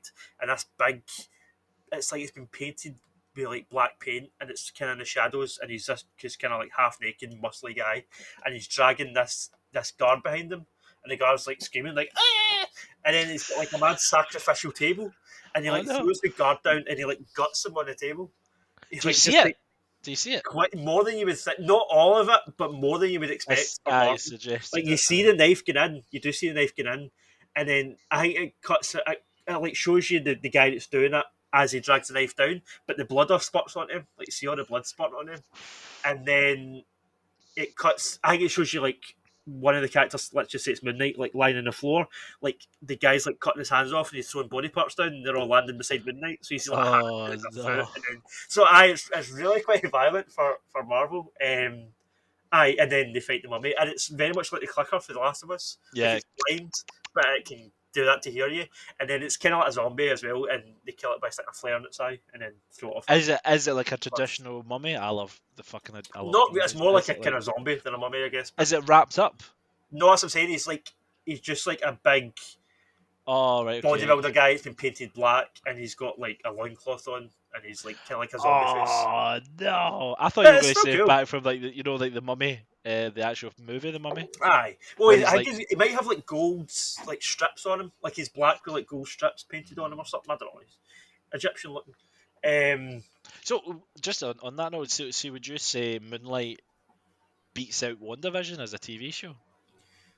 If you're only halfway through. I was going to say not yet. Maybe at the end, I would maybe people answer that question. But I know that a lot of people didn't love the end of WandaVision, and I didn't love the last battle in WandaVision, but I enjoyed the end where she had to say bye to the kids. Yeah. And the whole town closed in on her. Pardon me. I really enjoyed that sequence. It was really like emotional and well done and stuff. And kind of explains why she is the way she is in Doctor Strange. So I would need that kind of payoff at the end of Midnight to say aye, but I need to wait and see. But there's only 6 episodes, so there's been 4. So we've only so there's only 2 more. All right, okay. So that's not. Are they both are they all 1 hour each? Yeah, I think so. I think so. But I know it's a good show. I'm enjoying it. Although the twist that happens, although I won't tell you what it is, there's been, I think we spoke about this in podcasts before as well. It has, so far this show's kind of split the audience. There's people that are like, oh, I love Moon Knight, it's so good. There's people like, oh, it's a bit weird, I don't know about this, it's a bit... this isn't like a normal Marvel thing, and I don't know if I like it. This, if you felt that way before, this twist will put you off this show. Like, this twist will divide people. Either you'll think, this is amazing and ballsy, can't believe they did this is exciting, that's how I feel. Or it'll be like, what is this dumb shit? And you'll put it off. Like, it'll be one or the other. But I liked it. As I said, I probably made it sound better than it is. It's just for Marvel, it's really ballsy. Like, it's not like... I know, you're really building this up. I'll come in next week and I'll be like, what the fuck are you It's not something that hasn't been done before in other movies, right? Yeah. But it's never been done in Marvel, especially when a show as big as this. So it's quite impressive that they pulled it off. That's exciting. Well, they had 29 movies under their belt and like 5 shows, and they've not done it. So it would be interesting to see how they actually use it. But yeah, that's all we're watching. Saw and Midnight. Shall we move on to the topic of the week? On you go. So we sort of discussed this in the group chat, and I was saying how there's no E3 this year. We're not getting E3 2022. Sadly.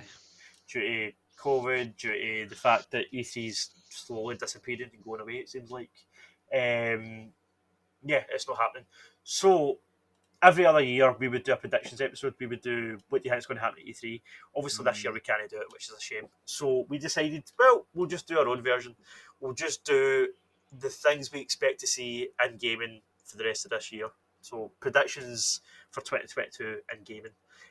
Again, this correlates to the articles that I've written, because the articles I've been writing recently are both looking at what's happened before, like Bethesda being bought by Xbox, and this year Activision being bought by Xbox, and then kind of using that to predict the future of what's going to happen. So I'll just plug these articles just in before we start. So there's the first one I already mentioned, the upcoming acquisition war, which will factor into one of my predictions. And there is another piece that I've written, kind of companion piece, which is how game studios being owned by these big corporations can hurt creativity across industry. Because you might be an independent studio making an independent game, but you still need to run that by your boss, who needs to run that by his boss, who needs to run that by their boss, who's the head of Activision. So, you can see why that might stifle creativity. And I'm also working on another piece just now, which is kind of... So, remember No Man's Sky? that PS4 game that came out. It was a pure letdown. That was you just So, a good venture Hello game. Games, the studio that hyped that game up, and it was what it was when it released. I think it's better since then. I've not played it in a while, but played it. apparently they've redeemed themselves. Apparently it is good now, right? So games are due for that. They are working on another game, and Sean Murray, the kind of CEO of the company, is already doing interviews and bigging it up and talking about it. And while I don't think there's anything wrong with being proud of your work and being excited for something you're working on, I absolutely fair play to you. I do just think there's a bit of a danger in overhyping anything. Setting these high expectations in any medium, whether it's gaming, films, whatever, you might be setting yourself up for failure. And that's what this new piece is going to be about. I don't want to. I'm actually trying really hard to play devil's advocate and not just go in and bash the guy. Just be like, mate, you're asking me shite. What are you talking about? Like, that was kind of how. That was my initial thought, right? When I seen him picking up this game, I was like, have you not learned anything? Yeah, I did. Yeah, but no, and then I was like, no, that's harsh, and that's kind of what I don't like about gaming critics. Like, see, when I read other articles, and I'm like, mate, you don't know, shut up, let's not speculate. So that's why I kind of heard that in my head, and I was like, no, I can't write it like that. I need to be. I'm writing more like there's nothing wrong with being proud of what you're. If you believe in something you're working on, that's good. You should be. You should believe in it, but just be careful. Don't promise too much, and then when it all goes to shit, what happens then? You know, what happens to your mental health? What happens to your next game? What happens to your company? What happens to your family? Like, that's kind of how I'm looking at it now. I'm like, do you know what? Hold your horses, mate. Yeah. Rather than being like, this is probably going to be shite. I'm just going to be like, just learn from your mistakes. Do you know what I mean? Calm down. Just sit down. I said it. Just sit down. But that's the piece that I'm kind of researching now, and I've started drafting it. But anyway, so yes, they'll be linked below. These are our gaming predictions for 2022. Chris, do you want to kick us off, or shall I? I think I've got more kind of relative things personally to me that I would want to see happen. But if you want to jump in with the pure predictions of what's... So I'm going to make a prediction here, which is just kind of probably to me the biggest one and possibly the most obvious. As I said, this is when it ties into the article about the acquisition war that's going to happen in gaming. Regardless of whatever else happens, I would bet my house on the fact that the big platform holders, Sony and Microsoft, are going to start buying up so many companies. See, by this time next year, there's going to be hardly any independent companies left, unless they've managed to like evolve and make something. The one I'm doubting, right? This is one that I was to and fro on, was From Software. From Software before Elden Ring, I thought it was a dead cert that Sony were going to buy From Software. But Elden Ring has been such a success that either Sony are going to have to pay a lot more money than they thought, or it was successful enough that they're going to be able to stay independent for a bit longer. So like companies like that might be exempt for this. They might be the outliers of this. But even then, I think there's still a good chance that From Software is going to be bought by Sony. So that's not my first prediction. Well, do you know what? Let's include it. Let's just cover my bases. Just get an extra point. Why not? Who's judging this? Nobody cares. No cares. I can do what I want. So, right. So here's a prediction, right? Sony, by the end of 2022, are going to buy either one of these or all of them. Capcom, Konami, and From Software. Really, Capcom?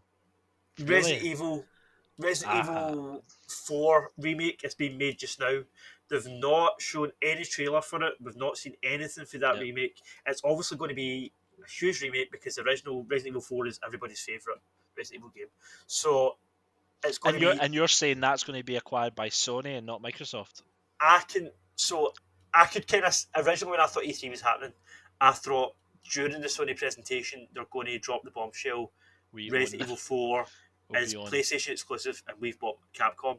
But obviously E3 is not happening now, so I don't know how they would do that, because the only big event that they could do that at would be the PlayStation Experience, which isn't until September, I don't think. So it's a long time to wait to release, to announce something like that. So I think we'll just hear about it. I think like July, August, it'll just come out that Sony have acquired either Capcom, Konami, or From Software. I would say Do you know what? I'll double down, right? Because that is a bit general, right? Basically, I'm getting a point there if they acquire any of them. That's a bit general. I'll double down, right? By the end of this year, they will acquire 2 of the companies. I'm not saying which 2, but 2 of those companies will have been bought by Sony by the end of 2022. I'm talking Silent Hill, Metal Gear. Think of all the franchises. Like, across those 3 companies, think of all the franchises. You're talking so you've got Tenchu, right? People are crying out for a Tenchu remake from Software. Dark Souls 2. No, sorry, Dark Souls. Bloodborne 2. People are dying for Bloodborne 2. So there's 2 big From Software franchises that Sony could have if they buy them. We're looking at Resident Evil 4 Remake and Resident Evil 9, that would be, wouldn't it? 'Cause 8 was the one with the werewolves. So there's 2 big Capcom franchises. And then Konami, you're talking Castlevania, Silent Hill, Metal Gear. Like, Silent Hill, Metal Gear. Think if Sony could pull that off, think of how many exclusives they can say to Microsoft, get up, look, we've got coming. Do you know what I mean? And just throw the gauntlet down. Just across those 3 companies. I'm not even talking about somebody like EA or Ubisoft who are also being rumoured to be bought. They've obviously got, I don't know, like 20 franchises on the go. I'm just talking about those 3 companies who maybe have about 10 franchises, but across them all, they're all franchises that people will buy. Like, it's a guaranteed win sales wise. Whether or not the games are any good, I don't know. But people will buy Bloodborne 2. People will buy a new Silent Hill game. Yeah. People will buy. Do you know what I mean? Like 100%. That's like money in the pocket. Like if that does happen, it's just going to be. It is going to be just a fucking handful of companies knowing all these games. Somebody made a good point. So I was kind of hustling my article and like different gaming groups, just being like, I read my article and shit. And this guy commented a really good point. He was saying how it's interesting how when gaming started off, it was like 3 companies. It was Nintendo, Sega, and like Sony, I guess, were like probably the third. And then obviously you had all these different companies. And now it's becoming that again. Like it's as if the industry went and then it's going again. It's so crazy, man. It's so insane. And it is a mental time. I think it's a mental time to be working in the industry. Like I've seen that to Danny, obviously, because our mate Danny works for Splash Damage down in London, and they're owned by Tencent. Again, there's big rumours that Tencent could be acquired by, I think Microsoft is more likely one of the 2. What does that look like for employees? What does that look like for the company? Like there'll be structural changes, there'll be PR changes, there'll be QA changes. Like even the way that games are tested, if you're owned by a different company, that all changes. There'll be advertising changes. There might be changes in pay. There might be there's anything could happen. I think it is a pure ropey time now to be making games because you just don't know what's coming. I think there's so much money I think people are seeing now. And like the big franchises, because just when you thought about that, see, when I was just kind of thinking, do you think Disney will jump in? So and because of all the Star Wars games, I was just thinking we were talking about that previously. Do you think they could just jump in and say, right, you've done a good game, right? We're going to buy EA or we're going to buy Ubisoft, or we're going to buy all these guys and mop up the whole fucking thing that they've done with Fox. I think that gaming is too risky for that at the minute. I think gaming has become, as you're saying, a huge industry. Like there's billions of dollars in gaming now. Like the Activision purchase was 69 billion. 69, aye, crazy. Something like that. I don't remember because it was 69. But we're talking about billions of dollars, like crazy money. Disney have that though. I know, right? But I think here's my prediction of what's happening with Disney. We were speaking earlier about the Star Wars game that's being developed by Skydance New Media. Skydance are a film company, and Skydance New Media are the video game side of it. Obviously, they're much smaller than Disney. I think Disney are waiting to see how that goes. See if Skydance New Media makes a shit ton of money off this Star Wars game, and then maybe another studio tries it. Like I don't know, like New Line Cinema. Let's say New Line Games opens up and they do a lot. New Line was Lord of the Rings, right? Yep. Let's say they do a Lord of the Rings game and that makes a shit ton of money. Then Disney will be like, right, there's money in this. I can see it happening. I don't see it happening just now because I think it's $1 billion. It's a risky move. It's a risky play. But yeah. I think if they see that it's a proven moneymaker, then I can see Disney get involved. I remember back in the day, like they've got Disney's got Fox now. They've got Aliens. They can make Alien games, the Predator games. Yeah. They could potentially just fucking roll it. They've got Marvel, for fuck's sake. They could just milk everything. They've got the rights to the films, so. But what? See, the one sort of reservation I've got about that though. When these games are made by committee, like there's no really a heart to them. You get things like the Square Enix Avengers game, which Exactly. was all Shit. looks and no substance. Whereas, in fact, even the looks, it was ugly. I'm not talking, it was an ugly game. Whereas you look at Insomniac Spider-Man that had an original story, an original take on these characters, and people liked it, and it was exciting, and there's going to be a sequel, and that's just a good game that people enjoy, and it's single player and all the rest of it, and it's adding to the Spider-Man lore because it's like an alternate version and whatever. That's how you do it well, and I hope that if somebody like Disney was to get involved, or Amazon, because they're talking about getting involved in gaming as well, if a big company like that gets involved, it doesn't become, this is a franchise, this is popular, make a Frozen game, make an Avatar game, make a... Do you know what I mean? I hope they're doing an Avatar game, actually. You don't want it to be like what it used to be, like you get a movie and you get a game. Aye. Is Ubisoft in it or doing an Avatar game? So. Which I think will actually be quite good, even though I was a fan of the film. But anyway, I think it'll be a better game than was a film, to be honest. Let's say that. But yeah, I think I can see it, because it's just there's so many franchises there and there's money to be made, but I just hope it doesn't become... I hope there's still a love for the story and the characters.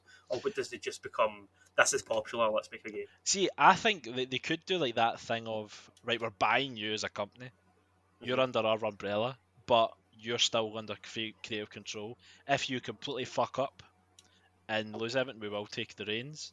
You know what I mean? Like, so they might buy... is it Square Enix? No, not Square Enix. Who's the people at Insomniac? Right?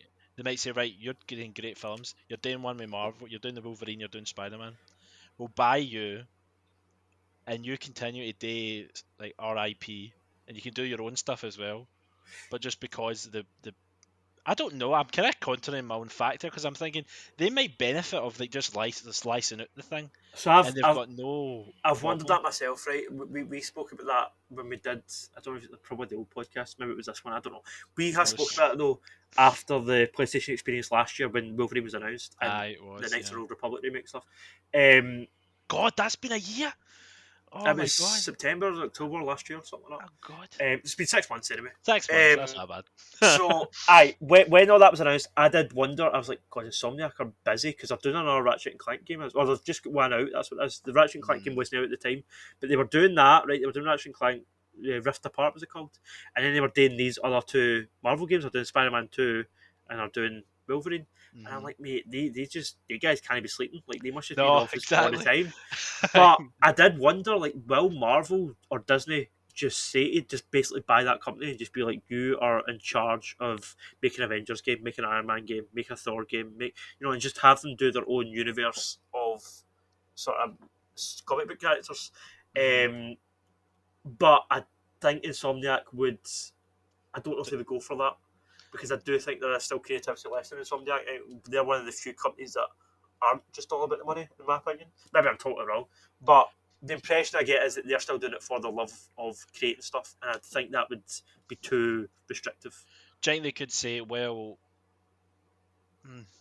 I don't think there's any reason for it either. Like, see if they're like, if they're working on their own stuff just now anyway, and making 2 different Marvel games, there's no reason to buy them.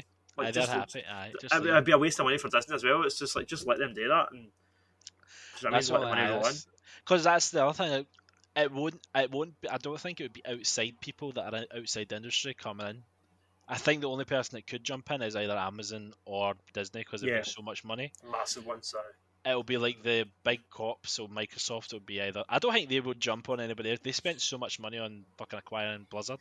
But honestly though, Microsoft are a different beast. Like, Sony are a big company, Nintendo are a big company, Microsoft is like up there with like Tesla. Like, they are a huge... Do you think Microsoft could buy... Do you think that could happen? Buy Sony? Aye. Nah. No? Nah. Too much bigger? Not just because of the money thing. Competition. I also think the competition helps Microsoft. I think if they took that away, they would probably lose money. I think there's more money in not buying them. It's one of those things that you just have to be, because Microsoft has always been ups and downs. Like, see the original Microsoft games, like Gears of War was great, Halo was great, but they're all coming from Bungie and stuff like that. So it's not really They're like kind of the same thing like what Disney do with Insomniac. They'll say, I think "Go and make a game for us." that's why what's going on now, right? I didn't want to talk about this in the article, but I did think about this when I was writing it. This is the kind of morbidly curious part of me now, because I don't want this acquisition war to happen as a consumer, just as somebody that buys and plays games. I don't want this to happen because I think it will stifle creativity. I don't think we'll get as much unique games. I think we've been getting less and less anyway. See, since PS2, back in the PS2 days, MD can make a game, and you got all these weird, quirky, interesting, small games. Aye, You didn't even know what you they were until you didn't know saw what them they on the were. shelf, and you went, "I'm going to try that," and then you Give came it home a and go. played it, and Give it it was a go. amazing. And then you told all your mates, and then they all got it. Like that doesn't happen anymore. So that alone has made that, in my opinion, games have become less creative across the board. VR kind of breathed a wee bit of new life into it, but I feel that's kind of They're very that's very hit a wall. systems. VR's hit a wall, in my They're opinion. systems now. They're like do this step, and then you But get rewards. You know. I think that is the one part of this thing happening, this acquisition war, if it does happen, which I think pretty good chance that it will make things exciting again. I think, in Really? a sense, it'll be unpredictable. Like you're saying, the Xbox and PlayStation have always had ups and downs. The pendulum's always swung. Like one year, PS2 was the king, right? PS2 PS2 was a king between like and about then it swung, and Xbox 360 it was like absolutely tanked Xbox PS3, for a solid like 10 years or like a good period and of time. then PS4 came out and And totally tanked fucked us, aye. Xbox The One Xbox X, One. whatever it's called. Aye. And now it's kind of, it's hard to know because you can't buy either console, so I know, aye, you exactly. can't get a PlayStation or an Xbox now. But anyway, the fact that it's been kind of predictable, it's been like them, us, over the years. Now, with this happening, anything could happen. Like it could go either way. They could both make shit tons of money. They could both lose shit tons of money. Like nobody really knows because it's all changing. And I think that is the one part. As much as I don't want it to happen, it'll make it less predictable in terms of who's going to win this generation. Do you know what I mean? I think it'll make it more exciting in that sense. It'll be bad as somebody that just wants to buy and enjoy games. It won't be good for us, but it will be good just to see what happens. Like, see when you were saying that about the generations, I don't know why, but in my mind I was like, what do you think? Do you think like the 2010s to 2020s, like 2010 to 2020, was that a good 10 years? Or was that kind of ups and downs of like games? Like, because I think from 2000 to 2010 were like the best gaming years. Agreed. So it's funny you say that. I went with my mother's this week because she was kicking me out of the house. No, I've been out of the house for like 6 months. She was like, "Go clear your room."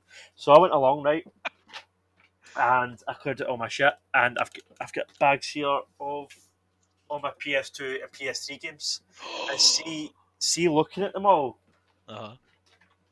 PS2 wins. Oh yes. Here's just a random handful. Well, they are kind of, because I'm a nerd, I've got them alphabetised. So they are kind of in order. Well, not really. We've got Prince of Persia, Bioshock, Battlefield, Bad Company, and then the Assassin's Creed games. That's just a handful.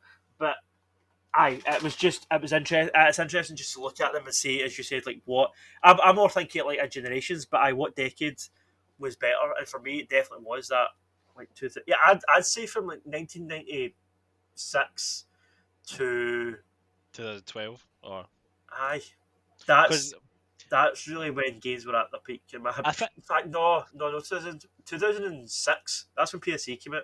Like, alright, we get GTA 4 Heavenly Sword, and we get a few kind of whatever like franchises around that time. But I feel like 1996 to 2006. I'd say that's my favourite era of gaming. Because I think it touches on one of your points that you were saying about like you just buy a random fucking game.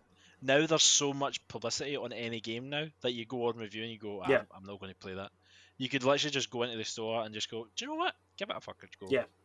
It's because kind of back in those days you didn't have, you had gaming magazines, but you didn't have Twitter or Reddit or... It puts you off sometimes when somebody else just disagrees with you and you're like, I'm not going to risk. Honestly, the amount of things that's why this is a bit contradictory, because technically I'm professionally covering games now, I guess, when I'm getting paid to do it. Reading your articles. Even if it is tuppence. I'm getting paid something. Aye, it's weird to see this because obviously you're supposed to be on the ball and playing everything that comes out. But that's why I genuinely, and I'm the same with comics. I try and wait like a year, maybe not a year, but like 8 or 9 months, and Mhm. but after something's came out, a game or a comic, before I pick it up, because see if you pick it up at the time, what's being said about it online will have an effect for better or worse. It'll influence you, yeah. I've felt it happen. There's been games that I've played that everybody loved it, and I bought it at the time, and I was like, "Oh, this is really good." And then a couple of years go by, and you put it on again, and you go, "This isn't that great." Aye. Or What's the going on opposite here? happens. Like people are like, "Oh, this is." I was just talking about actually in a previous podcast that was on, which I might actually also link below if it's uploaded by the time this goes up. Watch Dogs. I played Watch Dogs like a year after it came out, and I'm still gutted that we never got that E3 demo that we seen that looked amazing. Aye. But see that game, it was fine. Like It's it not gets so bad, much aye. shit at the time because it was not what they promised. But see, Mhm. playing it like a year later, it was just a fun open world Ubisoft game. Like it was fine. Do you Aye, know it what I mean? It wasn't. It wasn't a wasn't bad over the hype. game. It Yeah. wasn't a bad game at all. It was just the hype. But if I'd played it at the time, if I'd pre-ordered it, say, and played it at the time, I'd have been raging. But Aye, see when you pick it up at half price 8 months later, it's fine. It's just an alright game. Like you, and you're do you happy know what with I it. mean? You're no disappointed with it. You're like, that's fine. You know. Exactly. So You're not I think that's a kind of big part of it as well. And I always try and give things their distance and their fair shot. a fair Even due. When Cyberpunk came out, I waited 6 months to review that because I thought, give them a chance. Like they say they're going to fix it, I'll take your word for it, and I'll give you that 6 months. And here it was still a shit show 6 months later. See that's one thing I would say. See with Cyberpunk, man. Like, I think I was kind of like defensing on it because when I bought it when it came out, I was really hyped for it. So Yeah. I was like, it's going to be good. I've paid money for this. I think I paid like Aye. 50 quid for it. It's going to be good. And I think I went into that mode of people are just saying it's shite. It's actually really good. You know. There is Is it? also a very real danger that you can convince yourself that something is either good or shit. I think Like that's what it was. if I you was gonna say. if you've been pure hype with something, watching all the trailers, and you've spent money on it, then 100%, you can just. You're gonna say this is great. What are you talking And about? again, you might go back to a few years later and go, "Oh no, this is kind of shit." Or Shy. the opposite might happen. You might be like, "Oh, this isn't as bad as people like ever made out." It just depends. But Unless you play FIFA every fucking year, it's the same fucking because game. paying Fucking- 60 quid for the same game every year isn't mental. Isn't It's a mental. normal thing to do. And then people spend like 300 quid on the Ultimate Team. Do you know Oh, what? I spend all my money on comic books. They people aye. would probably say I'm The- weird though as well. exactly. So spend your money whatever you want as long as it's not buying drugs for children. Jesus Christ. Do you, We'll be plugging the fucking Jimmy Savile fucking documentary next. do Fucking you hell. want to give us a prediction, Chris, and move us on from this before we get cancelled? Oh man, well, I'm going to go in a little bit of a lower tier and not go like as high as the predictions. Mine was Disney, but that got shat in the water. But like I'm like see what I'm more excited for. Like see the whole kind of game. We've kind of touched on them, but like see, I really want to see fucking Wolverine, like a proper trailer. Wolverine Yeah, the Marvel game. I really want to see that. Like we only saw his horns at one point at like yeah. a bar. You know, give me something more. And I really miss the Like you touched on it about E3. Hmm. What the fuck is going on? Like it is like it's now became like DC Arena, Sony, the PlayStation Experience. They're all having their own. Like lockdown's been like saying, all right, we're just going to do our own thing. We don't need a third party anymore. Yeah.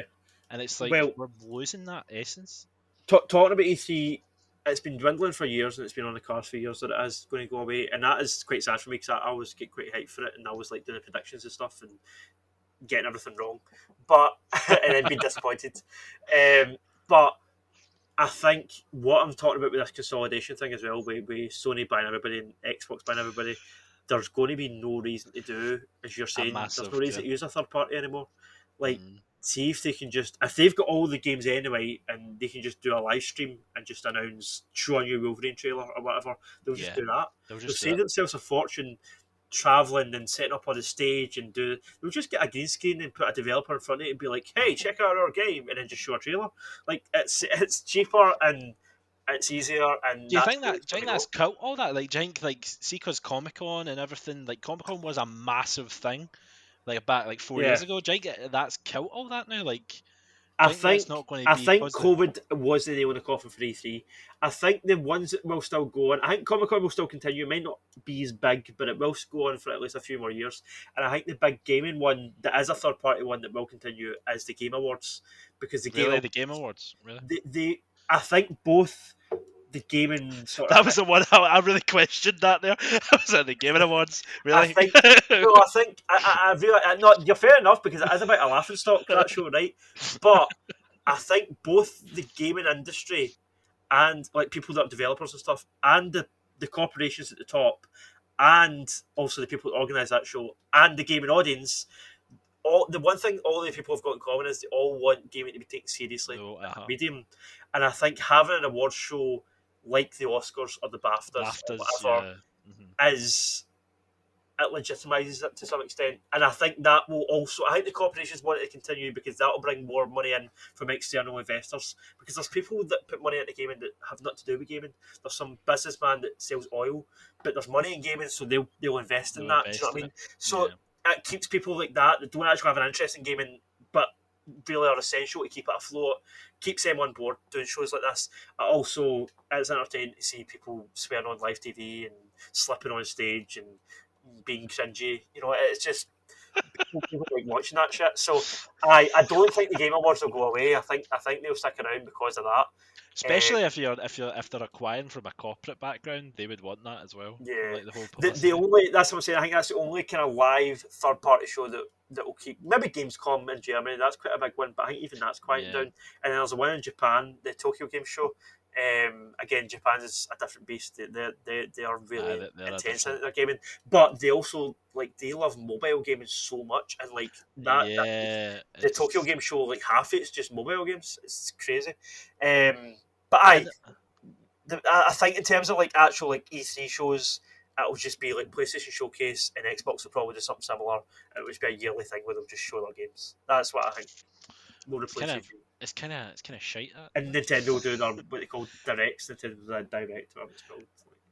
Like it's just when you mentioned green screen, I just went to that DC Thunderdome. I was like, Oh oh for mate, fuck's Fandom sake, man, what I fandom? 4 hours for The two. What night that what was? fuck? That was Oh, a that was poor brutal. show. Oh man, it's. I hope that's no what we're getting. Like I know. one, see, like just to jump on the Arkham train that we're talking about. You know Rocksteady. Yeah, Have you heard? Have you kept in tandem with any of the Suicide Squad game? yeah. I've been Kill the trying to Justice keep League. tabs on it. Yeah, What do you think? Have you seen anything of demo of it or anything like that? I've just seen the trailers that have been released. I'm I, looking forward to it. I'm hoping they actually drop a fucking some form of like actual mission demo. Like it's just to see what the fuck the game is like. Because I know they've done a gameplay trailer, but I was like, I still very. You don't really know what that What's fucking looks like. Do you want to know the most annoying thing about that game? And it's not really the game's fault, but it's just like a marketing problem. So the Suicide Squad game has been made by Rocksteady, and it's set in the same universe as the Arkham games, but it doesn't Yeah, look anything like them. It looks like it's it's got a totally different vibe. The Harley Quinn doesn't even seem like the same character that was in the Arkham games. Like it seems no. totally different, right? And the Superman in these games doesn't seem like Superman that Batman was referencing in the Arkham games, but No, obviously no, no. apparently is. Like that disconnect bothers me. And then they're also bringing out Arkham Knights. Is that what it's called? Arkham Knight's out. I think that's coming out. Is it Arkham Knights?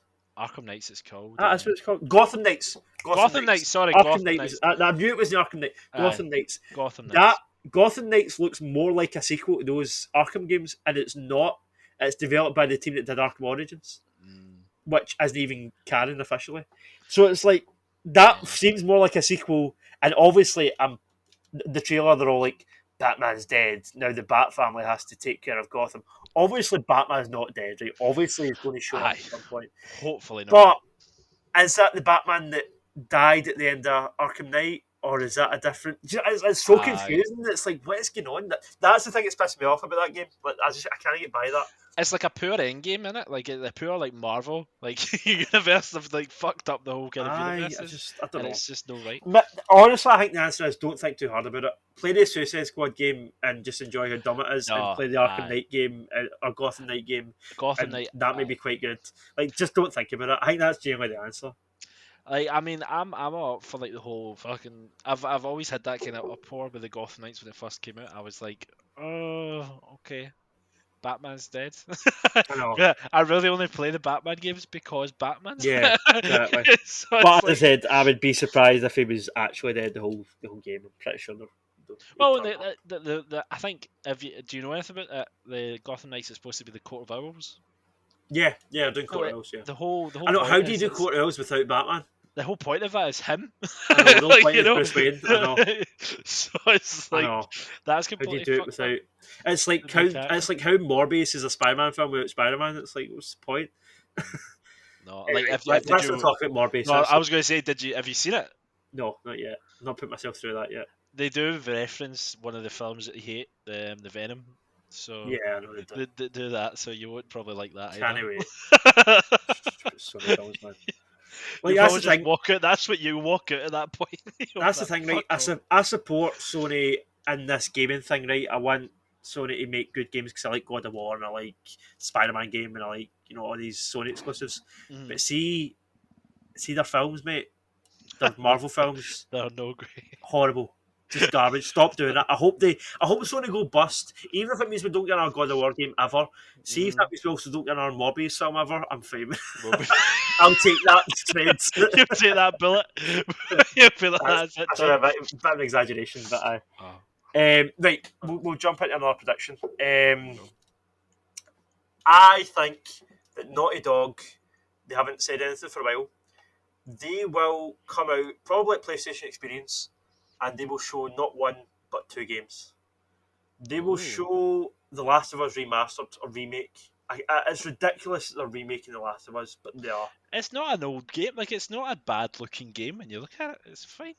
It's still a stunning looking game. I think the only reason they're doing it is, well, apparently, I thought it was to tie in with the show. I thought it was to try and get kind of jump on the coattails of the HBO show that they're doing. But apparently, it's also they were generally told by the higher ups, the development team was told, we don't have anything for you to work on. We're doing a Last of Us remake because we don't have anything to work on. That's apparently what the heads of the teams told their teams. I don't know if that's true, but that's what somebody in one of the teams said on Twitter.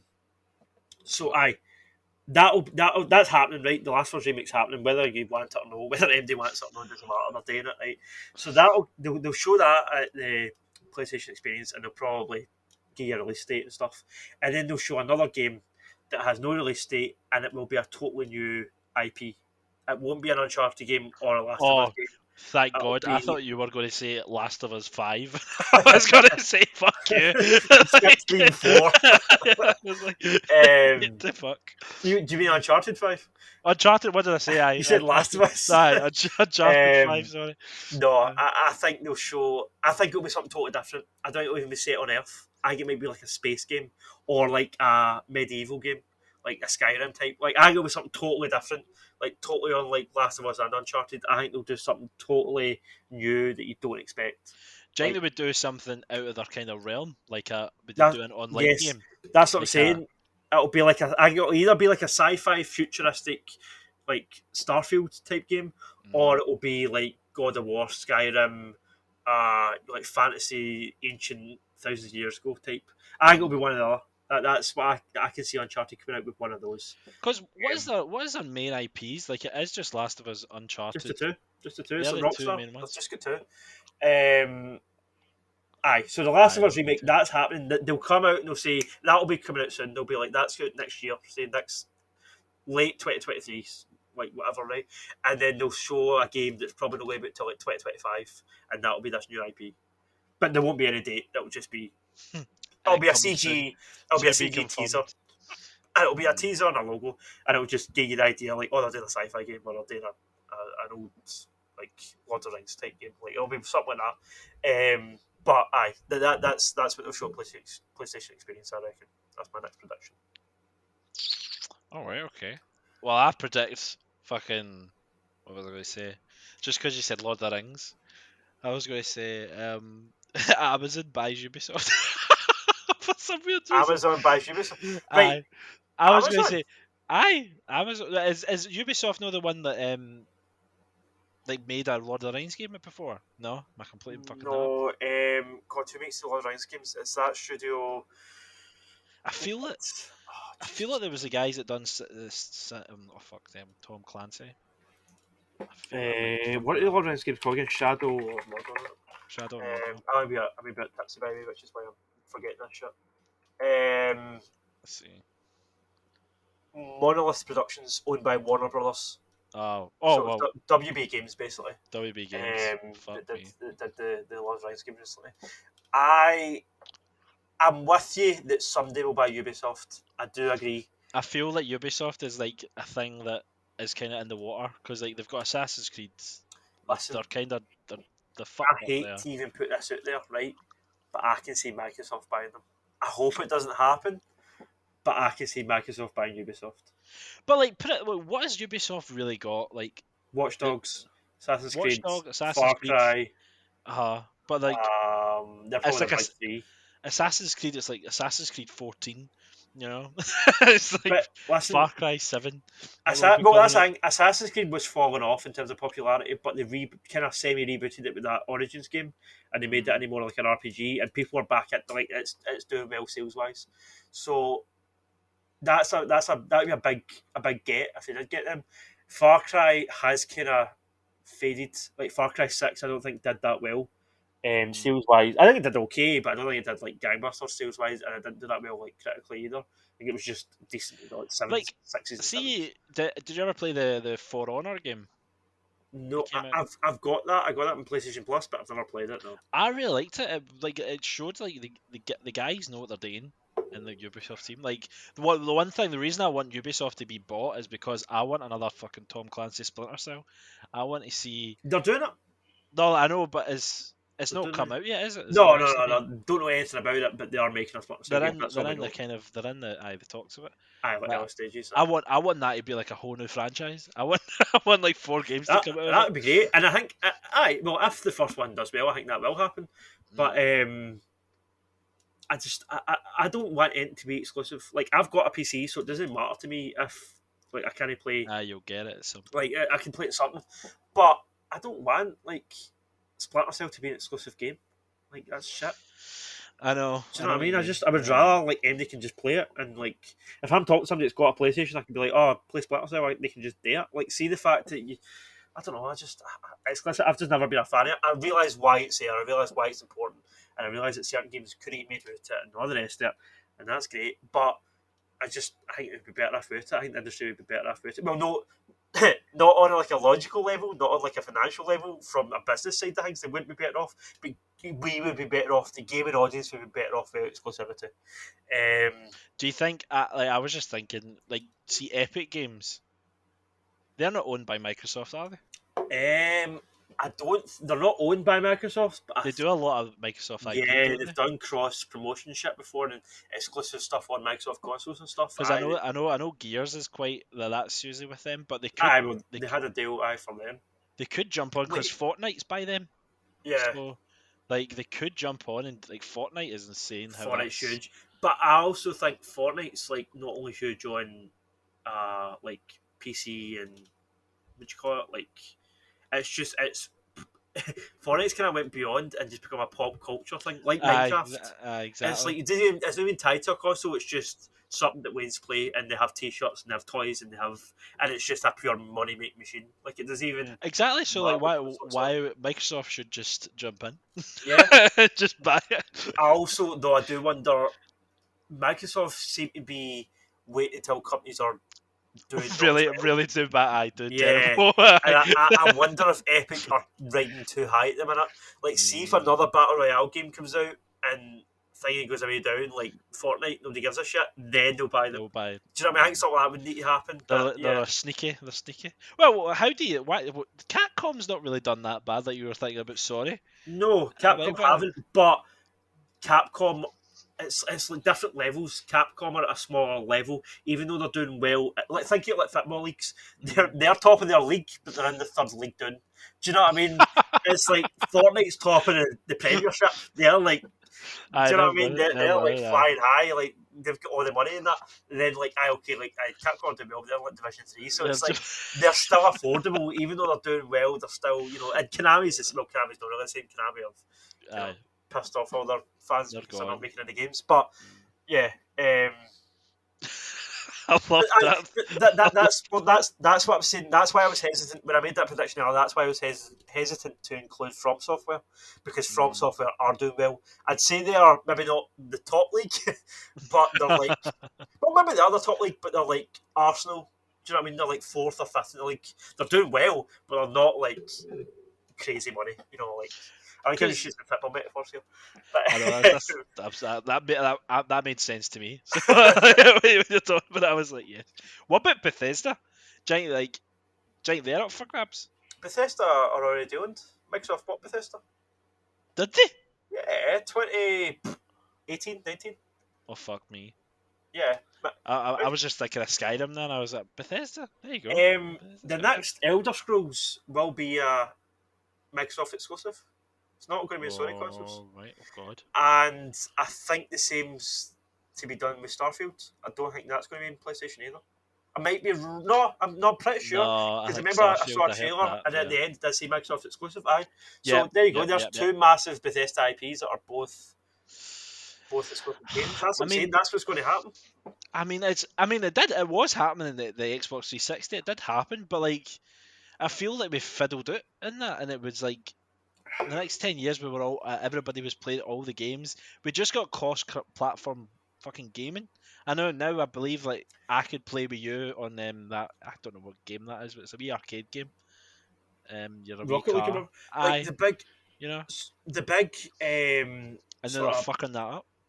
the most kind of forgiving thing about all this is that crossplay is becoming more popular, and there's more. I think there's more money in crossplay, which is why it's becoming more popular. Because on Rocket League you can play with PC, Xbox, PlayStation, Call of Duty Warzone. You can play with AMD. You know, I play with PS4 people on my PC. You know, you can play or PS5, whatever. You can play across platforms, and that is becoming more and more common and more prevalent. And I think that's the one thing that even if this consolidation thing does happen, it won't affect online gaming that much. But that's not for our sake. That's for their sake. That's because they want as many people as possible playing their game. Do you know what I mean? So they're opening it to every console. It's not so that you can play with your pals on a different console. That's just a nice benefit. But yeah, I think crossplay. I think online gaming will stay pretty much the same because of that. I think crossplay will become. I think eventually it'll just be in every game. Every online game will just have crossplay in like 5 years' time. But what does that negate the whole? Do you think that would negate the kind of the exclusivity? I think the big thing is it's as much as for some reason it seems like the gaming industry wants it to go away. Single player story games are never going to go away. Like no, they were the heart. They were the heart bone. Like that's what look at I God of don't War. understand. Look at Spider-Man. Look at. Do you know what I mean? when people say, "Oh, gaming's just online," I was like, for a good fucking 40 years, like gaming weren't like it was all single player driven by story. Yeah, you could go to the arcade and like get like play like doubles Co-op, on something, but like it was always driven with a good story. Yeah, 100%. If it's not, and it's just I'm a pure champion of that because that is why for me that's why I play games for an interesting story. it's the Like immersiveness. I'm not a massive gameplay guy. Like I'll suffer through shitty gameplay if the story's good. Like Aye. Like Metal Gear's my favorite. Metal Gear Solid's my favorite game ever. The gameplay in that first game's awful, but No, it's the bad. story's incredible. So you suffer through Yeah. it. Do you know what I mean? It's like it is what it is. Whereas the opposite for me, I realise that it's not the case for everybody. Like there's folk out there that will play something with a shitty story just because it's got good gameplay. That's fair enough. It's just never been me. That's not Aye, they kind of just play it with the visuals. I mean, I used to be like that, but then I realised it's got no salt. Like you're going to be playing. Like I loved the Star Wars Battlefront 2 game. It was great games, but like you can only play so much of online, killing so many clones or killing so many fucking droids. You kind of get lost in it. So it's like, well, love it, but I need a wee bit more story. It's fucking. It's what it's all made for. It's what it's made for. I know, 100%. Right, my list has got in my head. Whose prediction is it? Is it you or me? It's you. Me again. Right. So I this is other you. this is I've got two more. Right, I've got two more in the tank. So this one is another Sony related one. Again.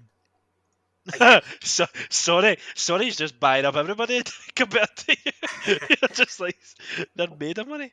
No, On this you is go. a rumor that claims that a new PS5 game exclusive is going to drop this year.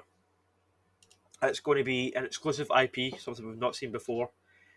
It's going to be so. There's been some concept art leaked, which I'll see if I can show up. Ooh. It looks quite maybe like Gears of War-ish, or maybe like kind of like sci-fi fantasy. I probably can't see it very well, but I that's like it. the guy. He's holding like a big It's gun sort of thing. a That's musket kind of thing. I see him. Yeah, so apparently this game will launch before the end of this year, and it will be bigger than God of War, or it will be like as big as God of War. Wow, that's a big fucking statement, mate. Well, the God of War's pretty big. the thing about it is, it's not. We're in April, and PlayStation Experience isn't until September. So when are they going to announce this thing? Do you know what I mean? That's the question. It's like if if they really have something this big up their sleeve. The reason I think this might be true, right? Is this 2 years ago now, or a year and a half ago? Let's say, right? Sony came out. I can't remember if it was Andrew House. One of the guys at Sony came out, and they were like, "Listen, we've got. I know that Xbox are doing quite well now, but we've got 25 games in development." This was around the time that Bethesda just no, it must have been that was after Bethesda had been bought, but it was maybe it was just around that deal being like confirmed, like going through. Sony came out and basically said, "I know that they've got some exclusives, and obviously I don't know if they knew that they were also going to buy Activision at the time, but maybe they did." They basically said, "Don't worry, we've got exclusive too. We've got 25 exclusive games coming." Now, some of them have already come out, like the Horizon sequel, and obviously we know God of War's coming. Spider-Man 2, like we know that We know them coming. Yep. but they're still unaccounted for games. Like if you've really got 25, and apparently take this with again it's all because it's a marketing person that said it, but apparently they're all huge AAA games. They're not like this doesn't mean 25 small shitty indie titles. 25 big hard hitters. So How many have they announced so far? If they've got 25. I would take my weight with it down. To be honest. I don't know a few. We'll do that research for another week. You're lucky I've got these predictions together, Chris. But that's why I think this rumour could be true, because this could be one of those games that has been getting developed for a long time, and that piece of concept art's just leaked, and this game's never ready to go, but for whatever reason I've not announced it. And I also want it to be true, because like we were saying earlier, I really enjoy when they're just like, this game's out in October, say, here's a trailer for it in August, and you can pre-orders are live now, and just do something like that, just quick turnaround, boom boom, big AAA game, whatever the hell that is, an orc with a machine gun or whatever it was. I don't know. I can see them doing something like that, because I just think there's 25 games apparently, and like at least 10 of them we don't know about, we don't know anything about. So stuff must be coming, and that could be one. And we're also running out of time. It's like, when are you going to announce this shit? Like, you're still not capitalised on that promise. Wolverine, that was about another one, I guess. That would be one of them. One thing that is quite scary though, if they have 25 games, if they have 10 games that have not announced, it's a lot of fucking games to get. You'll be choosing which one to pick. Bloodborne 2, I bet you that's one of them. Jank. I bet you Bloodborne 2 is on there, man. Oh, so it's like it could be sequels. It's not like a brand new IP. No, this thing's the thing I'm talking about is a new IP. I believe. Like, see the thing about it releasing this year. That's the part that I'm like. Maybe a lot. But right, well, I'll change my prediction. Right, to if we were writing these down, right, for the sake of the record, my official prediction is Sony will announce that they've been working on a new IP, and it'll be whatever that concept art was, and it'll be called, I don't know what it'll be called, something that sounds like God of War, some kind of epic title, and they'll say this is either they'll show a trailer for it and give a release date for it this year. Might not be out this year, but it'll be like February next year or March or something like that. That's good. That's bold statement. I'm just throwing out my predictions. See if anything stuck. It's a very risky. I mean, I don't know. To be honest, I've kind of ran out of the plausible ones. I'm waiting to get the man at this point. But, yeah. Oh no, I'm happy either way. Like the only thing I'm concerned now is my wallet. Like if I buy all these games, I need to pick and choose now. Like I can't afford to get all these games. I agree with you, right? Sometimes it is overwhelming when there's a bunch of games that all come out, you might play them all, it is hard to pick. But that's when sometimes it becomes a benefit because see if like say 5 games you want all come out within a month, you can't afford to buy 5 games and play them all. Even if you had them all, you wouldn't have the time to play them all in a month. No. So at least 2 of those you're going to wait till the next month to buy. And see by the time you do that, they'll be cheaper. You're getting to play it outside of the what we were saying earlier, outside of the sphere haze, of yeah. like critics and reviews. You just play it on it. So like that's when things like that come in. I think in a good way. It's like okay, shit, I can't buy this now because I'm excited for it. But when you get around to it, sometimes you enjoy it more. Do you have another prediction, Chris? I have not. Are you at the bottom? Right, okay. I'm at This the this is bottom. my last one, and this is I've been trying to like search the internet to try and get some when you've been talking. I'm like, I don't know. this is my most wild card one. You thought that last one was a big stretch. It's a new IP drop this year. This is my real wild card one. So one of the news stories I reported on this week, and also I've incorporated into the articles I was discussing. Vicarious Visions, the studio who made the recent Tony Hawk's games. Yep. Tony Hawk's Pro Skater 1 and 2, the remakes, and they also did the Crash Bandicoot Insane trilogy. They've sadly been acquired by Blizzard. They were always owned by Activision, but that studio will no longer lead development on any more games. That team will only work on Overwatch 2 or whatever they're told to work on. Oh, they're really support. They're not going to be leading anything. They're now a support studio, which is sad. Oh, that's shit. When I was writing about it, obviously the big kind of parallel is Neversoft. Neversoft were the ones responsible for the original Tony Hawk's games back in the day, and also the Spider-Man games on PS1. Oh, yes. I can see... Now, I know we're getting Spider-Man from Insomniac, and that's brilliant. I can see them remaking Spider-Man 1. PS1.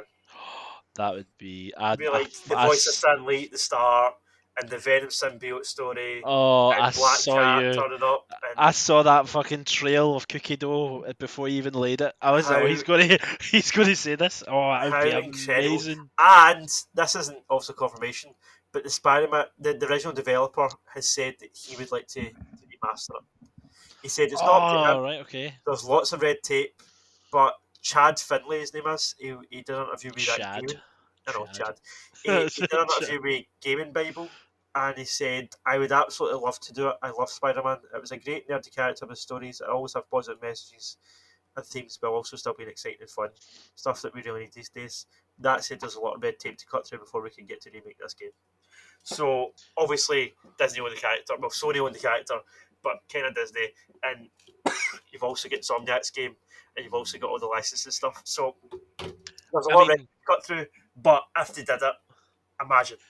Jake, it would be like a kind of remaster of what they've done with the GTA franchise, or like the kind of one, or do you think it would be like a complete redesign of it? Like, would it be like the new kind of Star Wars? Because it is quite a relatively short game.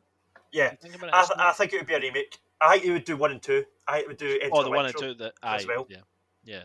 I think it would come in the one disc, like Tony Hawk's supposed to get 1 and 2.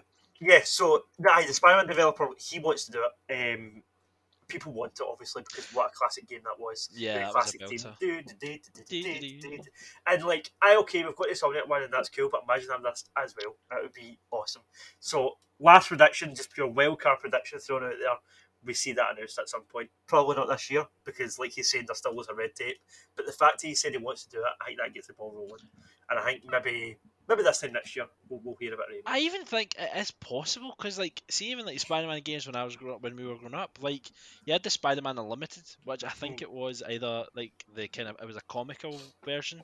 It was like very artworky. You had Spider-Man Web of Shadows. Ultimate Spider-Man. Ultimate Spider-man, yeah, and you could play as Venom. Yeah, I have that somewhere. I can't find it right now, but that's my somewhere. in your collection. Yeah.